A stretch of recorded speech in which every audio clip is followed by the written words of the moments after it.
Now I want to introduce our first panel. So try to get comfortable here so we can all have a conversation. We're sinking back on our couch. I know. We might just fall asleep and rest back on our couches today. Tall. First we have LaShonda Brown, and she joins us from the Children's Learning Institute. She's the manager for Texas School Ready Expansion and Outreach in State Initiatives. And then we have Sasha Rasco. She's an associate commissioner for the Prevention and Early Intervention at the Texas Department of Family Protective Services. Thank you both for sharing your insight and perspective with us this morning. Thank you. Sasha, I'm going to start with you because I know your agency has been conducting somewhat of a listening tour around the state. And what are you finding about Texas communities and services to young children and their families, and children in general? Yeah, what's been so interesting about this listening tour is probably what most of you in this room already know, is that we have funded specific programs, mostly parenting programs, to help new parents really feel supported and ready to parent. But as the organizations that we've funded have done that work in helping parents, what they find is they just don't need someone to help them parent. They also need transportation. They also need childcare. They also need a workplace that supports them in parenting their children. They need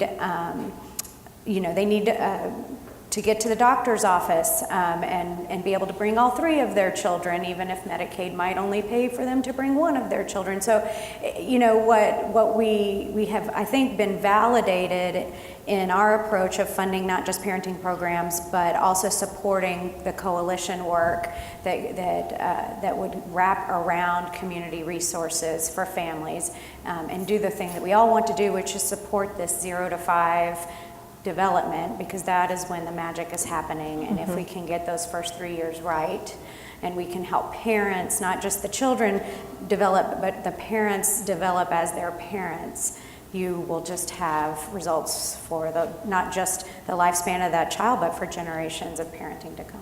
So many different aspects of it. Like you said, the social services, transportation, everything plays into helping these parents be the best they can be and utilize those skills.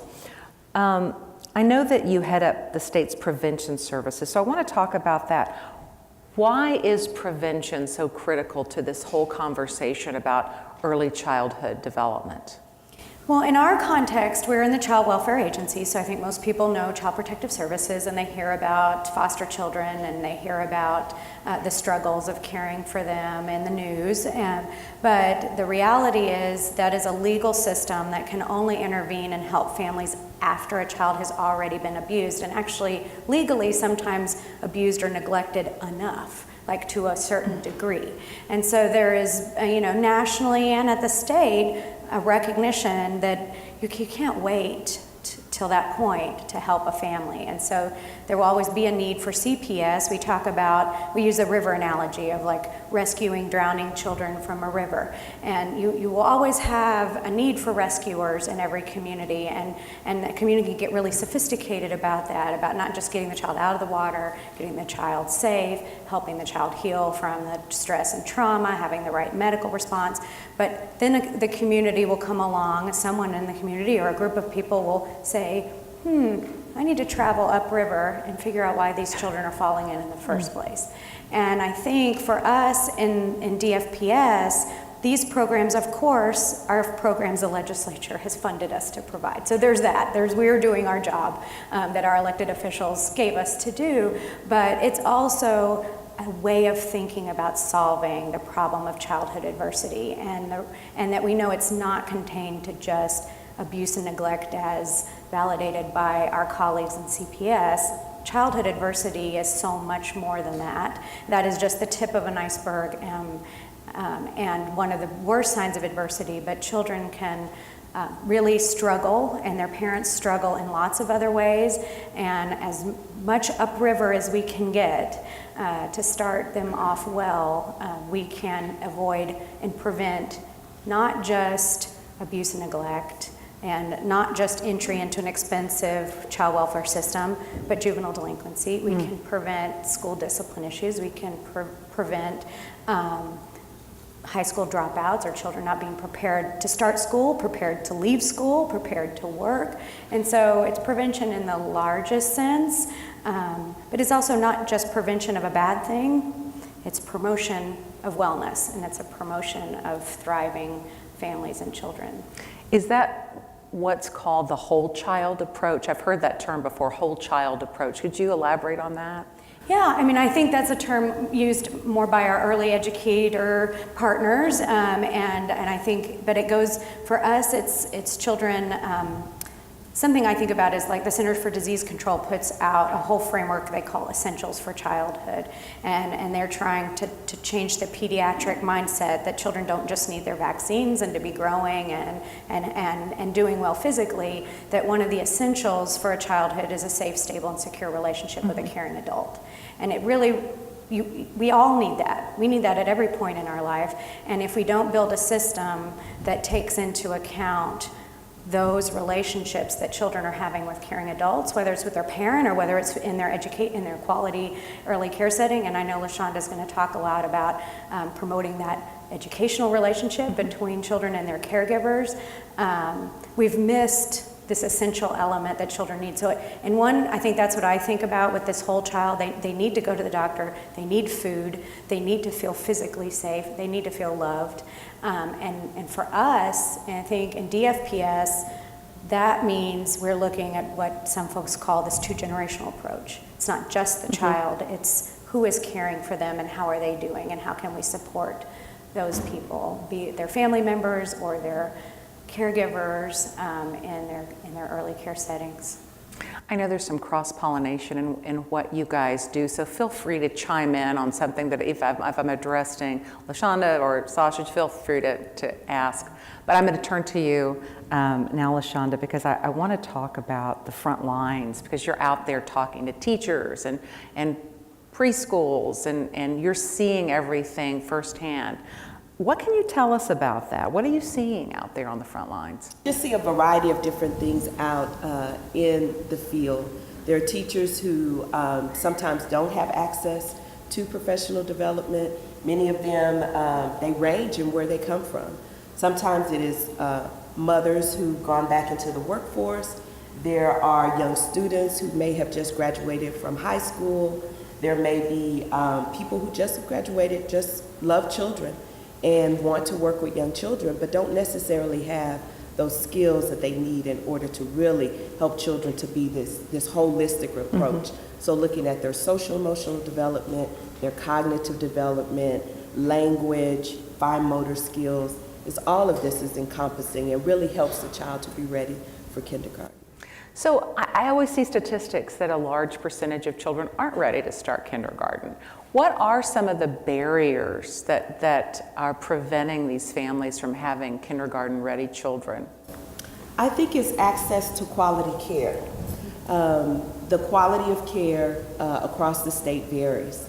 And a lot of times parents only know what they know. And I think about when I was a director and also when I worked in Austin as an association executive. A lot of times parents choose childcare based on proximity of their work. Right. So there could be a high quality center that takes them 5 or 10 minutes off of their route to go into their workplace, and they may choose the one that's closer to their jobs. So really parents have to really think about the quality, what is available in their community. Things that you'll look for will be caregiver-child interactions, how the child is responding. Sasha talked a little bit about that loving, caring adult that they have in their life. Other things that you want to look for as far as quality is what type of curriculum is being used in those early childhood settings. The other thing that you may want to consider is the ratios and things that are happening in that classroom. Of course, when you have smaller child to adult ratios, teachers are able to interact with children more. They're able to do more small group activities, and so that really helps to develop those skills that they're needing in order to be school ready. So I'd love for both of you to share some success stories that you've seen, things that are really working. I know in Austin, one of the council members raised a red flag who represents South Austin, and she said, there's only 2 in my entire district, there's only 2 top-rated childcare centers for parents to choose from. That's got to be an issue. So anyway, tell me about success stories. And I think there are a lot of success stories. So we have a lot of diverse early childhood programs. We have Head Start programs, early Head Start programs. We have public preschool programs, childcare programs. We also have some quality rating and improvement systems in our state as well. So Texas Rising Star, I believe that they are here today, and people will be able to learn a little bit more about that. Also Texas School Ready. So the Children's Learning Institute sponsors Texas School Ready. It's a legislative funded initiative. Over the past 14 years, we actually have primarily focused on preschool. Well, over the last 2 years, we actually have received additional funding from organizations such as the Texas Workforce Commission that help supports infant and toddler care. So what we're doing is that we're going across the state, we're providing training, professional development. We're also helping them with lesson plans and how to create lesson plans that give children the skills, the knowledge that they need in order to be successful in kindergarten. any other success stories you want to share, Sasha? Yeah, there's 2 that come to mind. One is a client story I'd like to share because I think it gives an example, like just to give a concrete example of what we're funding in addition to this broader community conversation we're having. And this is from our listening tour. We were in Wichita Falls in North Texas, a small community, 130,000 people. And in one of the programs we fund, one of our most well-known programs is the Nurse Family Partnership Program, which will work with first-time moms in their first or second trimester. So if they're wanting to start as early as possible, and they recognize that prenatal period really matters to a baby, and so they work with only first-time moms and only in that pregnancy stage. And then they have a nurse visit that mom every week or 2 weeks for up to 2 years to support her in her development. So this story in Wichita Falls was of a mom who literally arrived homeless in her community in Wichita Falls, got off the bus, homeless and pregnant. She had been kicked out of the homeless shelter she had been living in because she got pregnant, and having sex in the shelter was against Forbidden. the rules. Yeah. So here she is, and she has mental health issues. So some schizophrenic diagnosis, not full schizophrenia, but some schizophrenic activities and mental health needs. So you really can't get a more vulnerable mom than that. And by quickly, and I guess she came to the homeless shelter, and because I think of the coalition work, much that we support financially, but really is the community coming together. By her just coming to the homeless shelter and by the community working together, they quickly enrolled her in Nurse Family Partnership. Mm-hmm. She had a nurse working with her. She was pregnant with twins. She was high-risk pregnancy. She carried those babies to full term. She nursed them for 2 years. Wow. They found her housing. They got her enrolled in school. They got her a job. They helped her save for a car. Mm. She rode the bus with twin infants for a year to get them to childcare and to work, which I heard in Wichita Falls, even though you can cross the town on a bike in about 10 minutes, the bus can still take an hour and an hour and a half, even like it is, and they don't run on nights and weekends, which is not very helpful for families who don't have transportation. But she stuck with it and is thriving with her 2-year-olds, with a job, with housing, with a car. And not only because the NFP program was like the glue that through the coalition connected her to all the resources that she needed. So that's both an example of a true success story, because we could have really ended up, with that mom heartbroken without her babies, those babies without their mother, or any other number of struggling situations. And, the magic in that was that it was like 20 to 50 different people and entities coming together around that child and that mother. So we're sitting in Austin and we're funding initiatives, and we collect a lot of data, we do a lot of research, but what we've learned is the communities make it happen. Right. And one of the ways that I think we've helped in a broader success story, and only in providing the funding and the flexibility for communities to take it and run with it, is by, and I think you're going to hear about this later today, right? I saw Marcos about, and I know Hays County is doing this, but about funding and providing that technical assistance resource to use a collective impact framework. So what you've seen is communities come together and bring their food bank and their workforce commission and their child care support folks and their elected officials and their school district and say, let's measure how these 0 to 5-year-olds are doing and choose to try to improve them as a community. So then we now know if we see our number of slots, our quality slots going up, that's what we're achieving, and we can actually measure it. And it's not just the normal round of advocates coming to another hearing and saying the same things. It's just a measurable improvement or a regression, and it's something the community can watch and work on together. And I think one of the other macro success stories, hopefully, is that the U.S. Congress just reauthorized a huge increase in child care funds, and so that's one of our big hopes, and because we see how protective having quality early care is, not just for the child but also for the parent, because they can go to work and they can feel comfortable about where their child is during the day. They also pick up a child whose behavior is regulated or well-mannered, if you will, rather than a child who is dysregulated or misbehaving. And that can also, when you're talking about toddlers and 2-year-olds, it doesn't take much for the parent-to-child tension to rise really fast. And so what we find all the time is that parents say, I can find all this information about being a mom. In fact, there's overload out there on social media and a lot of misinformation. I think we heard some of our home visitors talk about how they battle Facebook University among their young moms. And just the constant, or even having they were moms can't really tolerate more than an hour home visit without looking at their phones these days, so they are getting a lot of information, but they say nobody will be honest with them about the stress of parenting. Those really difficult moments, and some of them are really simple, they thought their 18-month-old, or somebody told them their 18-month-old should be potty trained.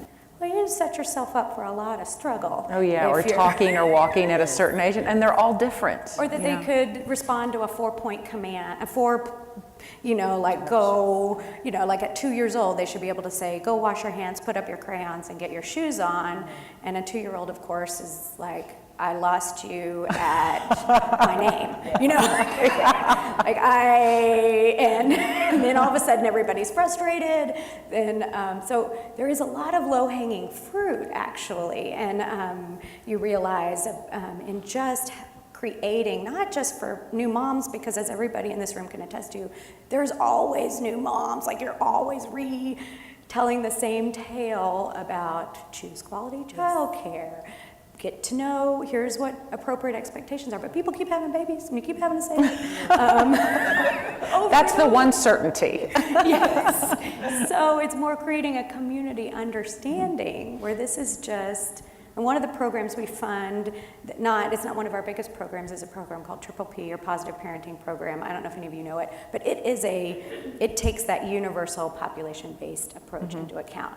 It has let's train the grocery store clerks on how to respond to children or parents that are having a hard time. So we as a community can have more realistic expectations, because there's nothing worse than being in the grocery store with your basket of groceries when your kid starts begging for the candy. I really think a good child abuse prevention strategy would get rid of the candy aisle at the checkout center. Because come on, just making it hard for people. Yeah. But just helping the whole community know, rather than frowning or getting mad or shaming these parents who have their kids crawling on the grocery carts or laying down in the middle of the floor, and we would all kind of wrap around them. So there's things that can happen at the community level in addition to that complement the work we do individually with. It seems like so much success is tied to the community buying in. And I want to tell everybody, now is the time you can come start lining up for questions. So don't be shy. Come on and ask some questions. What about the sense of community in your work? What does that look like? Yeah, great. So I think for early childhood education, partnerships are very key. They're very important. A lot of times in communities, one funding source cannot support early education for children. So I know like in Head Start, they have partnerships where they bring in early Head Start and child care funding that's able to provide quality early childhood education. There are other partnerships where, with Texas School Ready specifically, there's partnerships where public school and child care and Head Start partner in order to provide quality care. So one may provide that qualified teacher, another organization or agency may be able to support the curriculum that's used in the classroom. Wow. Other agencies may be able to support, like their local workforce boards, may be able to support classroom materials so that children can have those learning activities in the classrooms. And then you have organizations such as the Children's Learning Institute that provides professional development. So really it's like you can't be everything to all people, but everyone has a specific role or part that they play in making sure that quality early childhood education is available in the community. I know that you help oversee a lot of preschool programs to get kids ready for school. Are there other things communities should be doing besides preschool? And then we've touched on this a little bit, but could we elaborate on some of the other things that really help kids be school ready when they go to kindergarten? Well, I think Sasha talked on it a lot about this whole child. The whole child approach. The whole child approach. On your tables, you actually have a diagram that really outlines like Hays County Early Childhood Coalition. And really when you think about what all is needed, it really is all of those components. I didn't bring my handout up here, but I think I did make a couple of notes. Sorry. No, that's all right. It also includes like the faith-based community. So what Would that is help? available? I have a little. Oh, she's got my faith-based community. So what are the faith-based organizations? What are they offering? They may have parenting programs or resources for food banks or clothing shelters, transportation.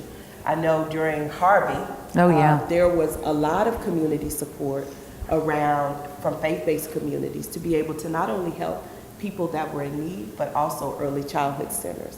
So the other thing is nonprofits. Right, of course. Nonprofits, they play a significant part in funding, but also they may be able to do other initiatives like just even raising awareness. So when we think about, what is it that communities and how communities can be involved, it really doesn't stop just at funding.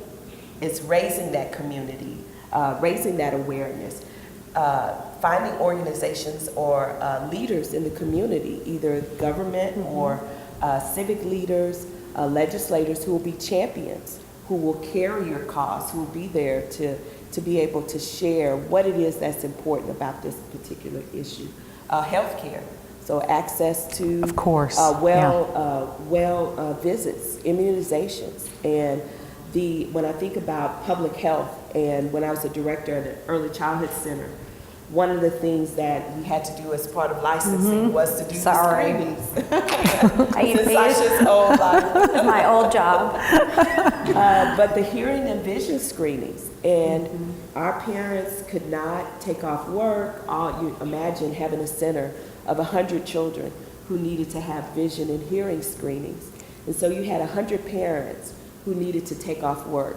Well, we were able to partner with the local public health clinic, and they had a nurse to come on site, and all the children were able to have their hearing Great solution. and vision screenings that were done right there on site. So it's just really being able to access resources, knowing where those resources are, and just, I'd say, filling in the gaps, Yeah, really and connecting the pieces. Yeah, and a lot of that is like listening to the community. And so it's a lot of it's that top down, getting funding to the community, but also particularly if you want to empower parents, because being connected to other parents is hugely protective.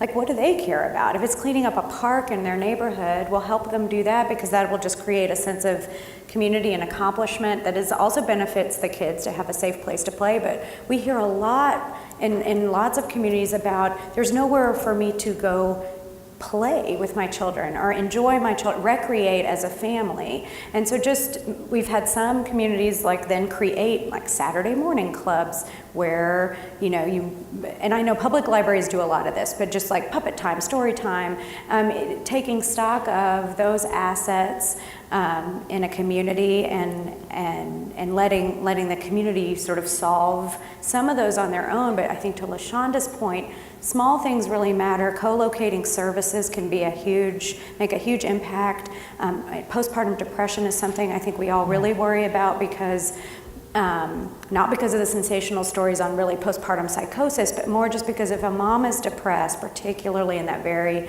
beginning time, it's going to be hard for her to attach and do the serve and return. And that's a very vital window of brain development that first 2 months can really. I was just talking to Dr. Bruce Perry yesterday, who said he had data that, and this is the kind of stuff that makes all parents crazy. You shouldn't be a parent and work in this field at the same time, but you just be sure you've done everything wrong. But those first 2 months, if you have early adversity and not the right relational supports, you can have an amazing first 12 years of life afterwards, and it will look at 12 years old as if you had been in an adverse situation that entire 12 years. And the converse is also true. If you can even tolerate adversity if you have the right supports around you from 0 to 2 months. And then even if you have a lot of struggles after that point, you will look at age 12 almost as if you had a fairly healthy beginning. Wow. Which is pretty profound. So that's one of the reasons we worry so much about postpartum depression. And to LaShonda's point, I think Texas Children's Hospital in Houston, as they were putting widespread screenings into their pediatric settings, they found that if they did a warm referral and they actually could get a mom to therapeutic treatment, which is hard, as many of you know, often it's like, well, in 6 months we could maybe get you in, which is not helpful if you're trying to get to that 2-month window of time. So even if they had the capacity and could warm refer and get mom an appointment, if it was in a different building, her likelihood of going to that appointment was like 20%. But if it was in the same building as the pediatric clinic, not even the same day, but just in the same building, it was like 80% likelihood that she would go to that treatment. So these because parents are busy, or who knows, sometimes it's like, who knows why that made such a big difference, but it does. And I think one program that we're helping support in communities, but communities are really taking the lead on, that we hope will do a lot of this connecting work and get to everyone, is a model called Family Connects. It's not rolling out here in Hays County at the time, but is at least in your neighbors in Travis and in Bexar counties, and then in Bastrop and Victoria. And in that model, which was started in Durham, North Carolina, at full scale, every baby born in a community every parent of a baby born is offered a postpartum nurse visit, and which is just Great. if you even known a parent who had a baby, it just makes sense because the hospital stay is so short, and so within the first 3 weeks, a nurse will come and just see what you need. It might be help making sure you have childcare arrangements when you go back to work. It might be breastfeeding support. It might be making sure you have your car seat installed safely. It might be just, do you have somebody to call? What do you do when you're not sleeping or you're stressed? Make sure you have social support, a ride to the doctor, and you've made your appointment to go both to the pediatrician and the OB. And of course, then they can catch bigger issues. Oh, yeah. They can come back twice, but it's not really a parent education program, it's a connector model. And in implementing it, a community then will learn, what do all families need? It sort of builds in this sort of learning, and it connects the WIC clinic that's trying to get food to that baby with the child care providers. It goes back to that sense of community. Yeah. Exactly. So that's just one example of something we're doing to try to connect the Fantastic. dots.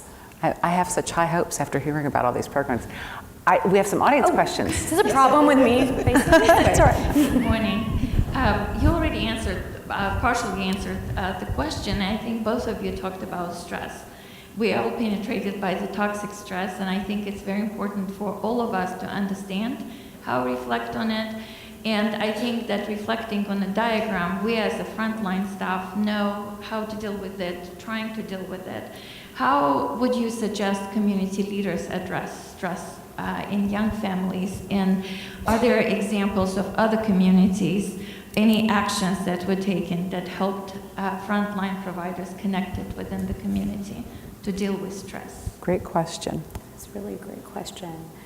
I mean, we've tried to normalize it, and then that's easy to say and hard to operationalize. Like, how do you just as a community acknowledge, like, this is really hard, and it's not, you're not a bad parent if you occasionally feel like maybe losing it with your child. But that, you know, so I think trying to create that community awareness. One tool that we've used, and you're gonna have, forgive me if I don't know whether Hays County is doing it or not, they're working for kids training. Yeah, so you guys are already rolling out, that is like a training to engage the community around early brain development, and that I think within that, I think you could talk about adversity and stress, and it's really built for legislators, so it's meant for lay people to really understand the importance of those early years. I don't know how much it does to help those decision makers then hear what is stressing parents, you know, whether it's housing or workforce or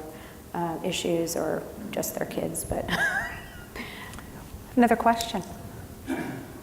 Yes, good morning. My name is Ed Rios, and I'm on our district SHAC team. And my topic here is more, I want to hear your thoughts on one of the things that I see challenges to parents, especially with younger children.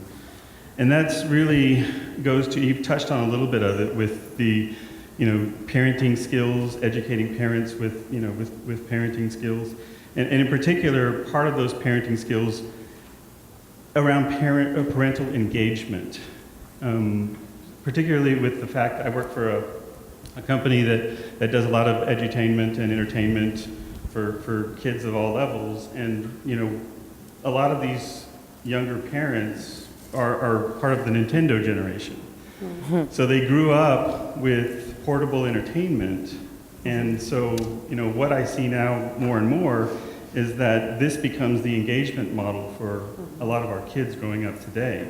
There are tons of types of devices with all sorts of edutainment, entertainment, you know, and it pulls away from some of the necessary parental engagement that needs to happen, because what we've seen, and there's different types of information out there, is that, you know, parents who engage more with their kids and build that relationship early on, these kids have a higher tendency to be successful in education as they go through their education years. So I wanted to get your thoughts on, you know, how do you do an outreach, or how do you get to a point where we teach parents that the babysitter doesn't need to really be a device, it really needs to be you and your time, and there's a lot of, you know, there's some things that from a community approach and awareness that you can do.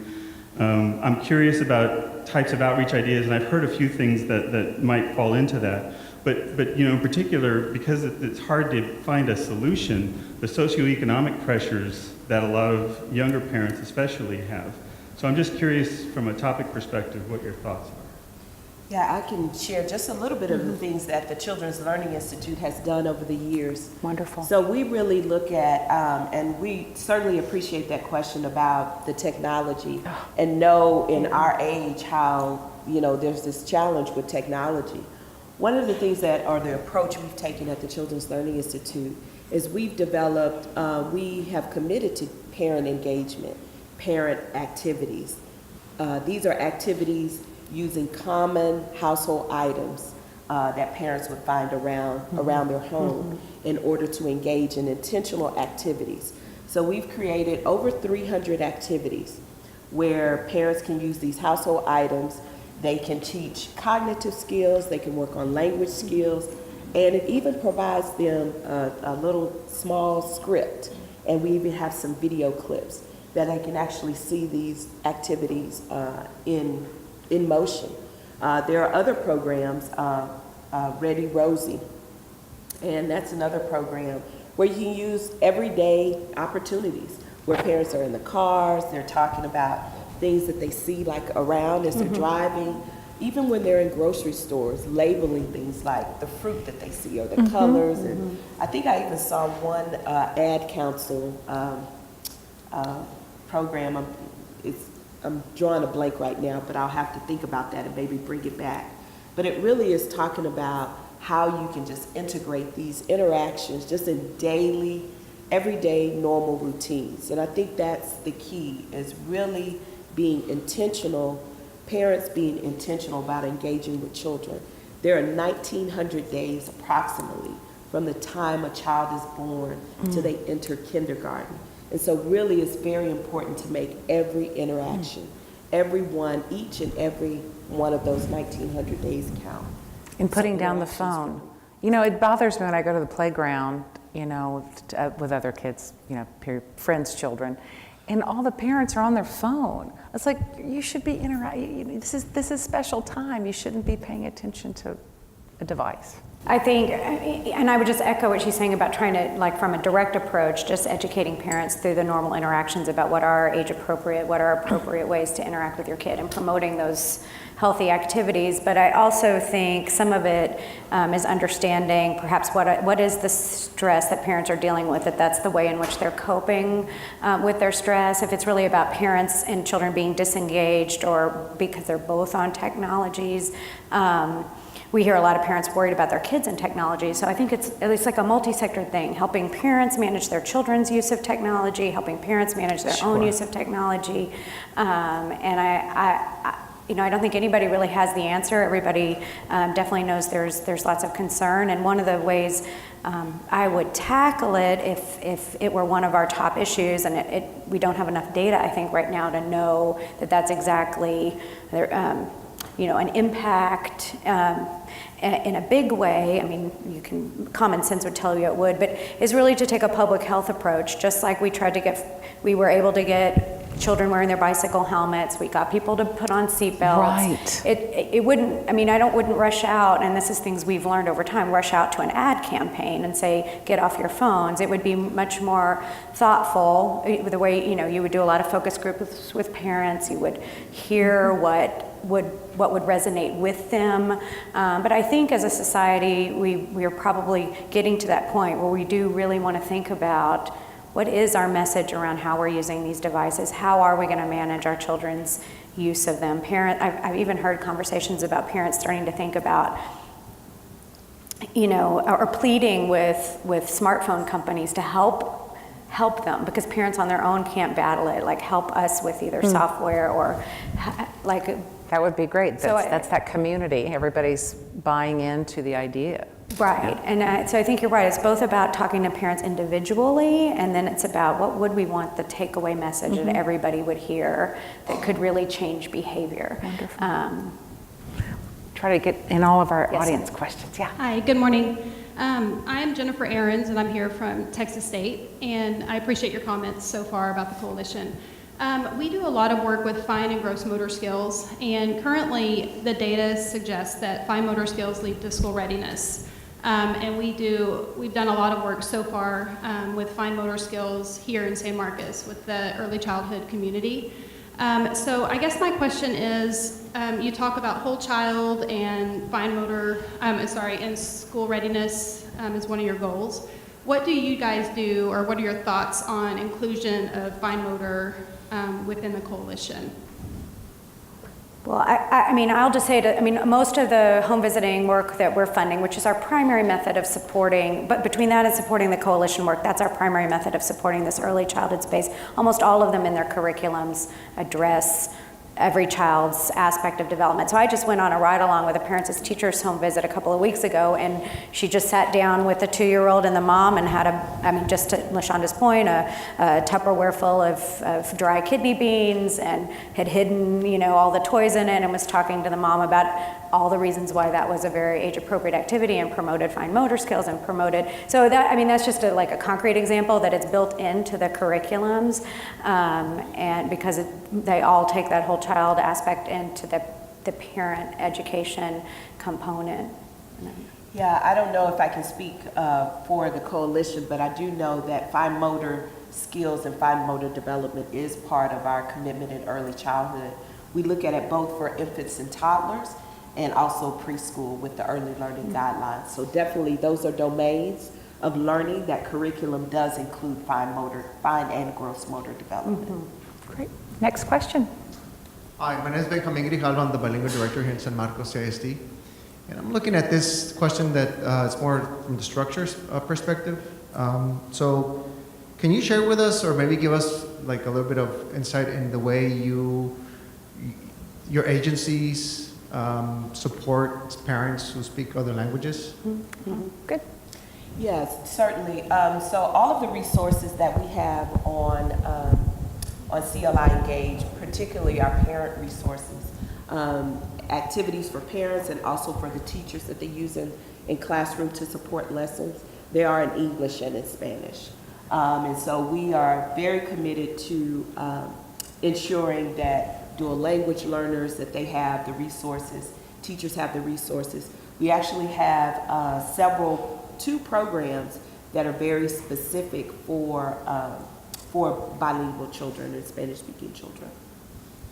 And I think likewise, almost all of our providers are serving families that speak Spanish and then that speak, countless other languages as well. And so for the most part, they try to hire home visitors that are bilingual, but they also, when they can't do that, we have a contracted translator that they can access to translate for them, which is not ideal, we know, but it's hard. As I think everyone here knows, that hiring bilingual staff is difficult in a competitive community. And the smaller the community, the harder it often gets to, and then retain them. So all our materials that we put out for parents are also always in English and Spanish. Our public ad campaigns we run in English and Spanish.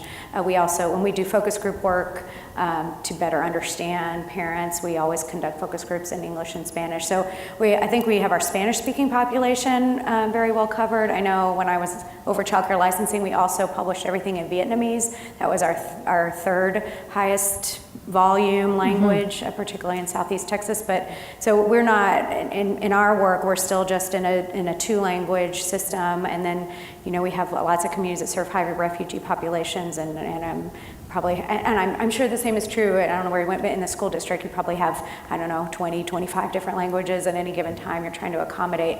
So it's both about being intentional and about being adaptive and flexible. All right, 2 more questions, and then we'll move on to our next panel. Good morning, and thank you. My name is Monica Valadez, and I work for San Marcos CISD Community Attendance Liaison. First of all, I want to thank y'all for pointing out in terms of the difference between accessibility and availability of resources. So I work with, as I said, parent liaisons, and one of the key points that we try to remind ourselves of is making a resource available is not the same thing as making it accessible to the parent or the family. So thank y'all for that. My question is around if you can speak to any efforts around leadership development, around non-judgmental approaches to service provision. So I know we have an outstanding compassion when there's no one to blame, like a Hurricane Harvey. But when we don't understand the cycles of poverty and disenfranchisement, then we can begin to wane on that compassion. So I don't know if there's any evidence of maybe leadership development around those areas. Good question. Well, yeah, I think that's something you sort of have to commit to and sustain. And I'll admit, I think we go through phases where we really make that an intentional part of our work, and then we go through phases where it's certainly, dropped off in the cycle of how we work. And I know we have, for our community coalitions, we've done these community impact forums where we've brought in speakers like, Sophia, remind me. Dr. Kamara Jones to talk about racial equity issues, in particular around compassion and understanding of both poverty and race. And so we've tried to raise that awareness in our community work. And I think particularly for us as being housed with our child welfare partners, we're both in a very stigmatized system that by definition is sort of judgmental. It's legally judgmental and scary to the community and creates a fear and anxiety around parenting. And so it's both a liability, but it's also an asset because it raises our sensitivity really high to what it feels like to parents to be offered help, and how it feels as if just by someone saying, hey, can we help you be a better parent, people think, is that a CPS thing? You're like, does that mean I've done something wrong? Am I, like, because aren't I supposed to know all the answers and do it all myself? And I don't trust systems, and I don't want anybody in my house, and my mom told me I shouldn't. And so I think we have a high sensitivity to that and an awareness that because these are voluntary programs, you have to really help families want to engage in them. You cannot force these down folks' throats, and we're not knocking on doors, and we're trying. And so in order to engage them, we have to be sensitive to why they wouldn't want to have a home visitor in the first place and really address those issues. And we've seen, the smaller the community, the harder it is, because the helpers are often the very people who have historically for generations been those of privilege and in power, who are helping those who theoretically don't know what they're doing, and that's not true. So trying to flip that power structure and not make the help, not compound generations of kind of have and have nots. We see it in fundraising. We see our organizations that are doing the work have business partners that say, oh, I don't help bad parents. That's a bad, those are bad parents, and that's not what I want to fund. And so there is a high level of stigma out there, and it comes in lots of flavors. So I think by trying to voluntarily engage families and figure out if you had this great service that really probably in other contexts no one would say no to, who doesn't want somebody to come help them with their parenting? It's really tough. I would love a home visitor right now. I'm teenagers, but they're driving me crazy. And if somebody would just come sit and talk to me and give me some pointers once a week, I'd be all for it. But somehow we've created a place where everybody's really feels like that must mean they've failed. Mm-hmm. And so that makes us sensitive to all the ways in which people would feel that way, if that answers your question. One more question. Hi, my name is Edith Rivera, and I work with Community Action Inc., and I'm also a member of the Coalition for Hays County.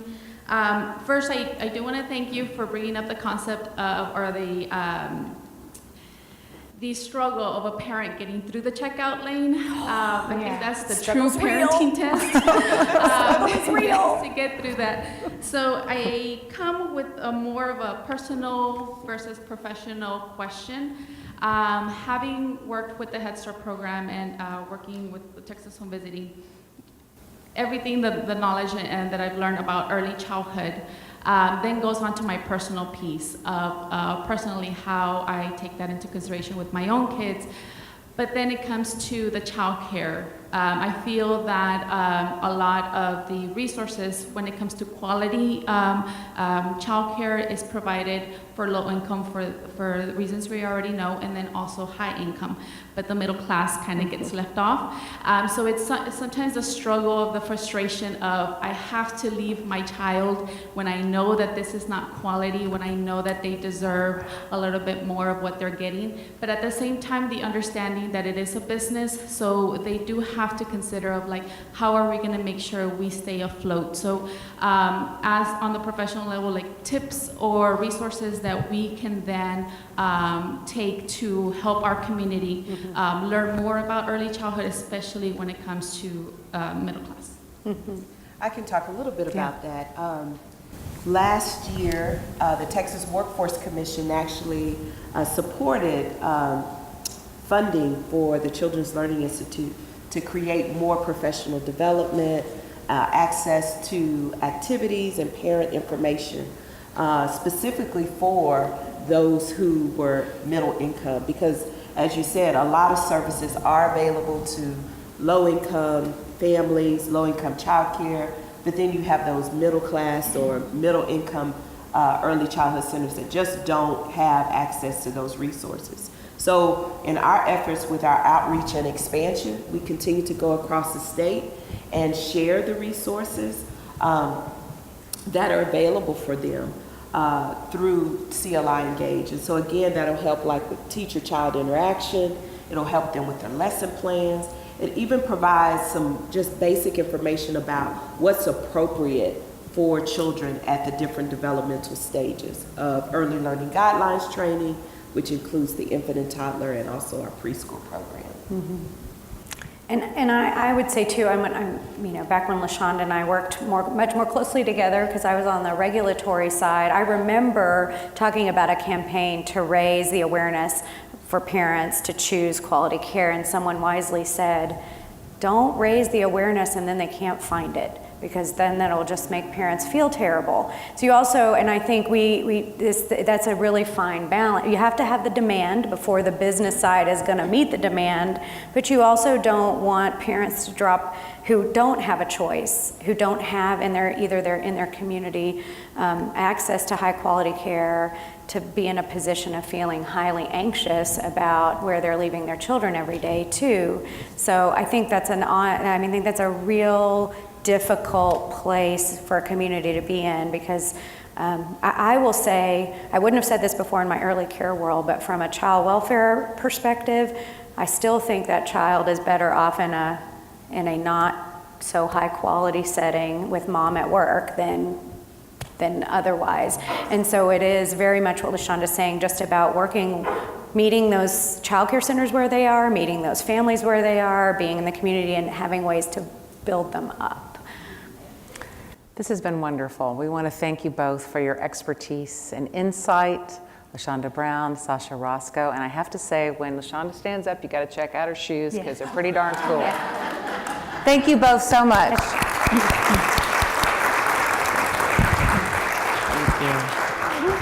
Thank you, Sasha. I think you can give the mic to those guys back there. Thank you. Take care. It was a good job.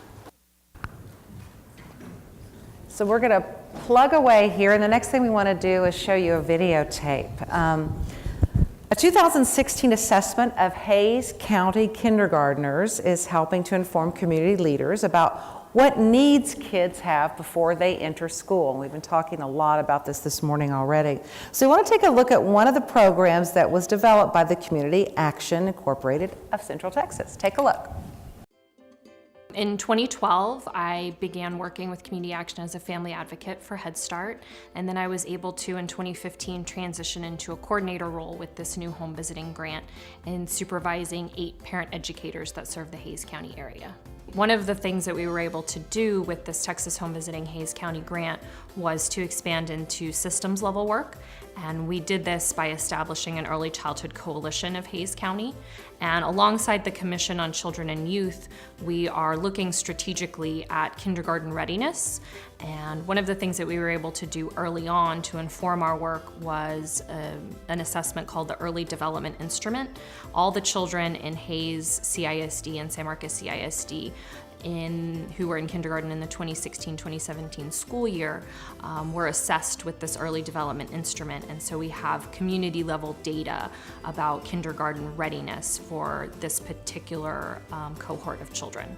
The early development instrument data that we collected is supporting our early childhood coalition by providing us the opportunity to look strategically at the goals that we set and to be able to invite partners to the table that can help us achieve those goals. In 2015, we were able to expand the offerings of Community Action into the home visiting realm. So we provide home-based early education and parenting support services to low-income families in Hays County. So Texas Home Visiting serves Hays County specifically. Our Head Start and Early Head Start programs serve Hays and Caldwell counties. Catalina and I have been with the program for, I'd say, almost 2 years. I actually stay home with her currently, and it's something that I'm able to learn and be able to teach her skills that she needs at this age. The goal of Community Action Inc. of Central Texas is to transition families out of poverty. We do that by offering a variety of different services to low-income families. For Texas Home Visiting specifically, child abuse prevention and school readiness are two of the biggest goals that we have for the families that we serve. Well, there's always books that are given each visit that we get to keep for the couple weeks, and then it changes out every 2 weeks. But also like making necklaces, things that she can do with her hands, make her fingers stronger, especially with her learning how to write now. And I think that really has helped out a lot. So we see a lot of improvement over time in parents' understanding of basic child development and their toolkit when it comes to addressing challenging behaviors, discipline, transitions, sleep schedules, and all of the things that make parenting a sometimes very difficult journey. I think the program has given me the patience to be able to understand where she's coming from, especially since she's the only girl out of 6 kids. I've definitely seen a positive influence due to Texas Home Visiting in my family. I want to welcome up our next panel and get started. What we're going to do now is take somewhat of a broader view of how community leaders can work together to help these families truly thrive. And we're going to take a deep dive on some current outlooks in Central Texas. So let's meet our panelists here. We have Laura Koenig on the end. She joins us from E3 Alliance in Travis County, and Laura's going to tell us more about what the data is telling us about Central Texas and what the Austin community has been learning. They do such a great job in the Austin area. Next we have Alex Milius. Did I say it right? Yes. She's the home visiting coordinator for Community Action. She supervises direct service staff facilitating the parents as teachers' curriculum, as you saw, and she also serves on the San Marcos Commission on Children and Youth and the Early Childhood Coalition of Hays County. And then down on the end, we have Christian Duran, and he's joining us from the Greater San Marcos Partnership, and Christian's a research assistant who conducts analysis of research and data to improve the Greater San Marcos community. Thank you all for joining us. So we're going to kind of have more of a back and forth, but I want to start because I know that Alex and Christian work very closely together. But Laura, I'm going to start with you to talk about some E3 findings and kind of your work that you do. How do you measure success? Like, what are some of the things that you really look for at E3?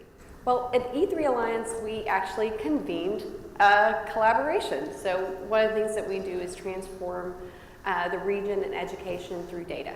And I know that sounds really funny to do that, but part of it is defining what school readiness is. And so we looked at convening our community and asked what the major goals were for the community. And the first goal was that all children enter school ready. And then we had to define what that was because there wasn't a clear measurement at that point, 2008, on what school readiness was, how you would define it, what it would be. And we looked to our community to help define that. And so it was a mix of what's developmentally appropriate, where children are, what the state standards are later in the school system so that we were vertically aligning everything and making sure we weren't doing anything that was not appropriate, not age appropriate for kids, but also set them up for success.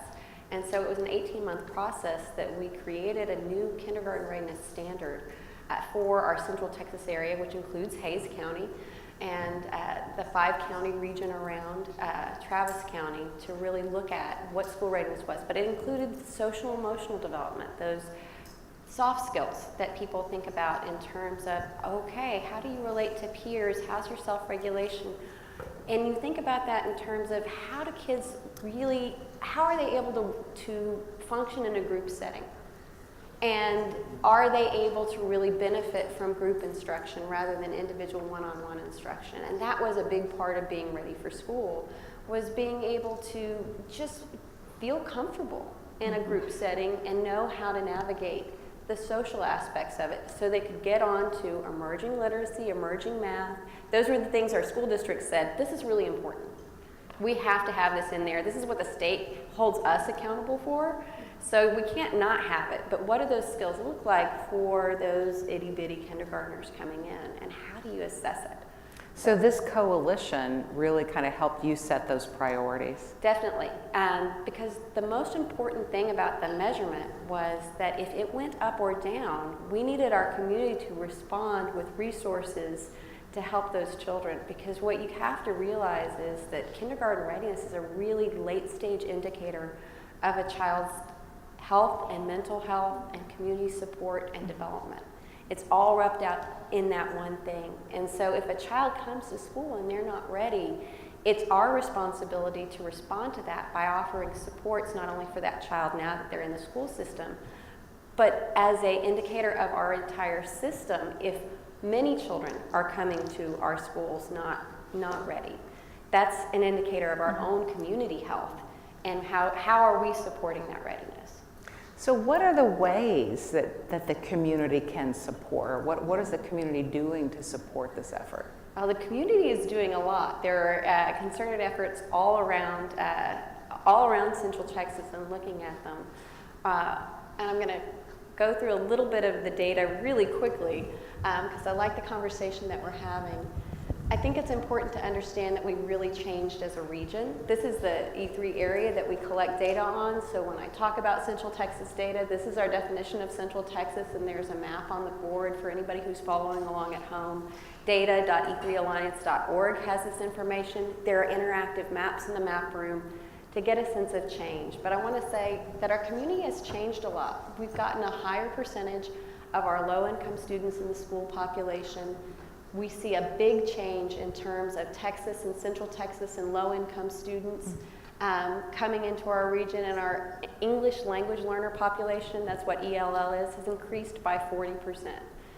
And when you think about how this impacts systems and readiness, when you're asking who's coming together to look at this issue, think about how much this impacts the systems that you guys are working on. And you don't have to do this right now, but I want you to take some time when you are here just to think about how those community changes can impact what you're doing and why we're seeing so many community conversations around this. Because when you are looking at the child population growth that we've had in Travis County, or I'm sorry, in all of Central Texas, and then you overlay the child growth for kids who qualify for free or reduced lunch, that's the red line, that's the change since 2007. Our child population growth for children under 6 grew about 8%. Our children who qualify for free or reduced lunch rose as high as 30%, as we saw on the last slide. And services for children and family kept pace until about 2010. And then major services for children and families failed to keep pace. So we are coming together, but state and federal funding has not kept up. And we've had a gap in services for kids so that when they were, these kids were really 0 to 3, we'd have about 3,000 kids who couldn't have possibly had any of services that were safety net type services for them. That gap is now 11,000 kids. And they're walking into our schools, and they're walking into our community centers, and there was no kind of support that they could access. We did not have it. That's a big difference for the Central Texas community. So it has hit everyone. Where we hit it in the first 3 years of these kids' life, that gap now translates to a big drop in school readiness. We saw it hit in 2015 and continue on. We're coming back out of this. I think, as Sasha mentioned, what we're seeing is that big stressing time started to get slightly better for our very youngest learners, and that makes a big difference of when you intervene. We also know it hits our low-income students much harder than our non-low-income students. The gaps were larger, and they continue and persist more with our low-income students. So we look at services and support, and I think if we took a poll in this room, how many people in this room serve primarily low-income families and parents?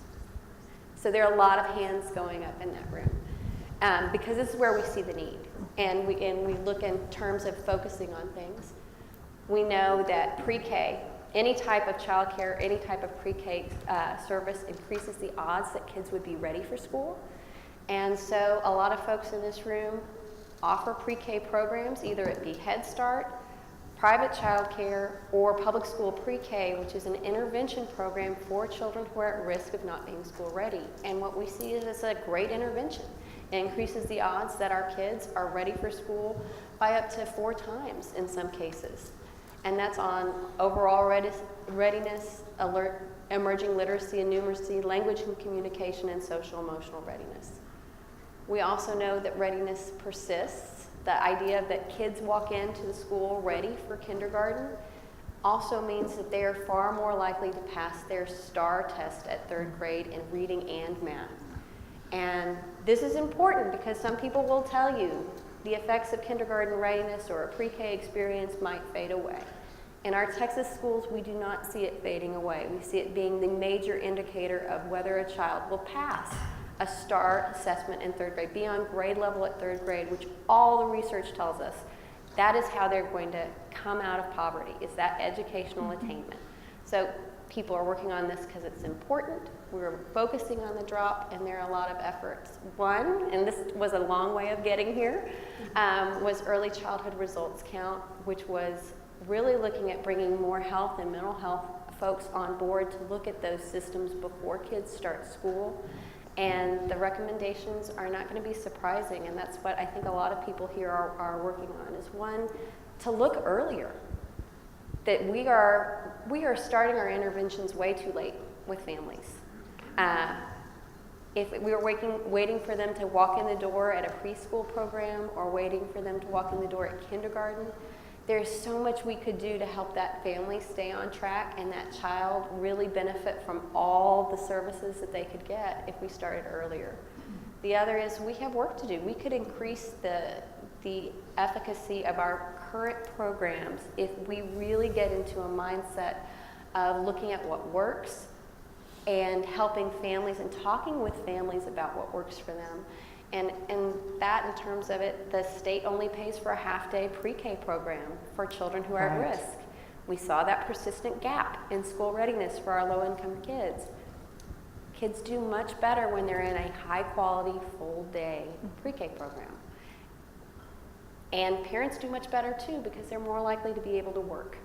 And when you're raising a family out of just getting by to having some more income, it can really help the family in lots of ways. And the other is, and I think that last panel really nailed this, is how do we create that feedback loop of making sure even doctors are aware of the policies they partake in that help kids get school ready. So if we could track pediatrician referrals for moms with postpartum depression and say, wow, when moms got early support for postpartum depression, their kids arrived at school much more ready. When we weren't able to get them those interventions, they were behind. So we are much more responsive. And I've talked enough, and that is a lot of the data. No, this is, it's so fascinating. But this is where we are right now, and I leave this here because Alex and I talked, and this is a regional kindergarten readiness rate for this school year, for the kids who are either just getting out of school or who are in school for their last day of school today. This is how many kids entered ready, right at 49%, and not ready at 51%. So more enter not ready. More enter not ready. That's troubling. Yes. What mistakes did you find along the way? I mean, were there things that you learned from when you're doing this research? Oh, definitely. One is that teachers matter. A lot of times we adopt data practices, or we want a measurement that's quick and easy and painless. And measuring school readiness without understanding the relationship between teaching and learning is really not worth doing. Teachers are the main interveners in this work. And if they don't believe in your kindergarten readiness measure, and they collect the data, but they don't act on it, we have lost a vital step for intervening with our kids that could really make the difference in their lives. So having the teachers on board, having teachers understand and believe in the data that they're collecting so that they will intervene was key. And we had a lot of teachers tell us they didn't like a lot of the assessments that were out there. They thought they were inappropriate, they didn't use that data, they didn't do it. Parents too. Every time I go anywhere, they ask, what's in the measurement? What is it? So having our community actually define and stand behind that measurement was key. Empowering. And empowering. And then looking at, really, there are a lot of factors. We looked at different factors in terms of types of pre-K programs, and there was a persistent myth that Texas had such low quality pre-K and child care that even our advocates were afraid we wouldn't show a difference for kids who attended a pre-K program or a child care program and kids who didn't. They said, we're not up to the national standards. We're not there yet. We're worried that the data, we see it valuable for this other way. We're worried. And then we showed a whoppingly huge difference for kids who were able to access the services, and it changed the conversation. But data can be scary. And so having the conversations with the folks who are there, who know what readiness is, and that's parents and that's teachers, having the conversations about it and not just saying, hey, we did the research and we know the data, so this is it. We always ask, why? Why are we seeing this? What would you ask? What more do we need to know? Speaking of being afraid of data, I'm a journalist and sometimes the numbers kind of intimidate me. So I'm going to switch over to Alex and Christian, who are going to even take a deeper dive on some of the numbers. And Alex, first of all, would you both kind of talk about what you do? Sure. So I coordinate the home visiting program locally. As you mentioned in your introduction, that includes the direct service component of the Parents as Teachers program that I supervise. In addition to that, with the Texas Home Visiting grant, we've really been able to look at the systems level piece. Which is kind of a new approach to Hays County, and really excited to be able to convene a coalition and have a lot of the support around ensuring that this coalition can be successful. And one of the pieces that we were able to implement fairly quickly after we received the grant was the early development instrument. And Laura and I just touched base right before we started walked up here, and we found that with the early development instrument, which is an instrument that was developed in Canada and is used nationwide in Canada and Australia to assess children's kindergarten readiness. We were able to access that instrument and access the support of the expert at UCLA that has used this instrument in communities all over the country and has helped us immensely, because I am also not a data person. This is why Christian's in the picture, because he is my data guru, and I go to him for all my data needs. And this is how we kind of got in this partnership, was because I definitely have never seen myself as a data person. So we had the opportunity with UCLA to do this EDI, to have their support in interpreting the data. And what we found, just like the Ready, Set, K assessment that E3 does, was that 49% of our kids are ready. And the instrument, the EDI is done in the spring of the kindergarten year to give that teacher plenty of time to get to know the child. I can speak more to anybody that's interested in learning more about the instrument itself, but really one of the unique pieces of the EDI is what we receive after the data collection. So after the data collection, we got a tremendous amount of information back. It's never reported at the child level or at the school level or the teacher level. It's reported at the community level exclusively. So we have census tract level data on how our children are doing across 5 developmental domains in kindergarten readiness. So the idea behind that, much like Laura said, is that we have an opportunity to use that data to plan, because those children that we assessed are now in 1st grade. Next year they'll be in 2nd grade and then 3rd grade. And so we have a mechanism now to really look at this specific cohort of children and plan for their educational success. In addition to that, we have an opportunity to look backwards and kind of say, yeah, so these are all my great notes. I am not going to go into an immense amount of detail about the EDI, about how it's conducted, about what's in the measure, but do know that there are 5 domains assessed and 16 subdomains. It's completed by the kindergarten teachers. It's based on recall of interactions that they've had and what they know about that child. And because of that, the information that we get back is incredibly interesting. It's just fascinating. We got so much of it back that I was immediately overwhelmed, and then started talking to Christian and said, what can we do? I mean, I didn't even knowing what is available at the census tract level was new to me. We have a tremendous amount of data available to us at the census tract level that I didn't even know about. I didn't realize how much information. I didn't even know what census tract I lived in. I had to look that. You know, you don't necessarily. Why would you know that? Why would you know that? You don't necessarily think of yourself in the context of a community and think about census tracts, but people like Christian do. People like Christian do. I see him going through all of his papers here. I'm already getting intimidated. And because of folks like Christian being able to look at the EDI data and look at this specifically kindergarten readiness measurement, but then saying, what are these other independent variables, right? And so that's the partnership that Christian and I got into. So we've been able to look at those 5 domains. We have, if you are out in the hallway in a little bit, you can see the maps that were included. This is a summary of the participation data from the EDI, Hayes CISD and San Marcos CISD. We had 100% of teachers participate, and they were able to fill out instruments on all of their students that qualified. I mean, our teachers really did us a great benefit by doing this, and it was not easy. It is not. It is a time-intensive instrument that they completed for us, and so we are infinitely grateful to the teachers that did that work, and to the principals that said, yes, my teachers will take that time. Our coalition was able to help offset the cost of that teacher time, and additionally, the San Marcos Commission on Children and Youth was able to step in and pay the San Marcos teachers for their time in completing this. So that was a huge benefit. It's a breakdown of the domains that are assessed. Just like any good instrument, you're gonna see those 5 developmental domains and the subdomains additionally.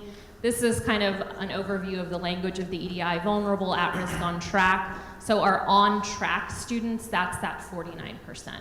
This is a breakdown by domain compared to national averages. And so as you can see at the bottom, the distribution across all developmental domains, that's where that 49% number is coming into play, right? This is an example of one of the maps that we received with our EDI package. You can see additional maps out in the hallway. I have a tremendous amount of these maps broken down by the different developmental domains, and then looking more deeply at particular areas. So we have West San Marcos, East San Marcos, and the Kyle Buda area specifically that these maps are kind of focused in on. You can see that's just one example of what you see when you have the EDI instrument in play in a community. And we're still learning exactly how this EDI is going to be playing into the work that we're doing, with Clear Impact, with the results-based accountability is going to be, EDI data is a big part of that as well. So we're really just getting into it, and we're really hopeful that in about 3 years, 2.5 years, it will be able to do the EDI again, so that we can really use it as an indicator of our progress. Who funds all of this? Sure. So the EDI in this initial round was funded by the Department of Family and Protective Services through our Texas Home Visiting Grant. We are really seeking to fund it locally, so that the community can take more ownership of the instrument and really say, like, this is a significant cost, but it's worth it. So that's kind of, in the next couple of years, we're really going to be looking to see who are those potential local sources of funding, whether it be the Commission on Children and Youth looking specifically at San Marcos, or even foundations that can provide grant funding to be able to expand to, we have 2 other school districts in Dripping Springs and Wimberley that were not part of this initial assessment. And so we would really love to bring them on board and see what local resources they might have to be able to fund, working with Texas State to maybe help us with some of that data analysis so that it's not being done by UCLA at a very high cost, but done more locally and in partnership with the coalition, which makes it more actionable, and it really allows us as a community to kind of take ownership of that data. Christian, you're up. Yeah, we can hear you. Tell us about these subdomains. What does all this mean? Yeah, well, first, That's a big question. What does all this mean? What is all that? what is all of this? So, because I haven't had a chance to, I just want to thank all the parties that have put this together. Thank you for for being here, and it's a real privilege to be up here. I'll just give a very quick background to kind of what we were doing on my side, and kind of from my perspective. I'm a research analyst for the Greater San Marcos Partnership. We're the economic development arm for Hays and Caldwell I counties. see, okay. And I really want to commend the Early Childhood Coalition for just really reaching out to diverse niches in the community, for putting this together and really breaking down silos. A lot of people thought, well, what's the connection there between economic development and early childhood education? We really take an interest in the workforce pipeline and the talent that's being produced for our regional employers. And we think it's insightful to recognize that that starts at the early childhood level. Goes back to that sense of community that we've been focusing on so much today. Right, exactly. And I think we hit it on the nail earlier when we talked about how in the data we do not see early childhood fading away. Right. And so we just had at the partnership we put on the Greater San Marcos Education Summit, we focused on high school, but I mean, by high school, we're already seeing a lot of the trends that have been established in early education. So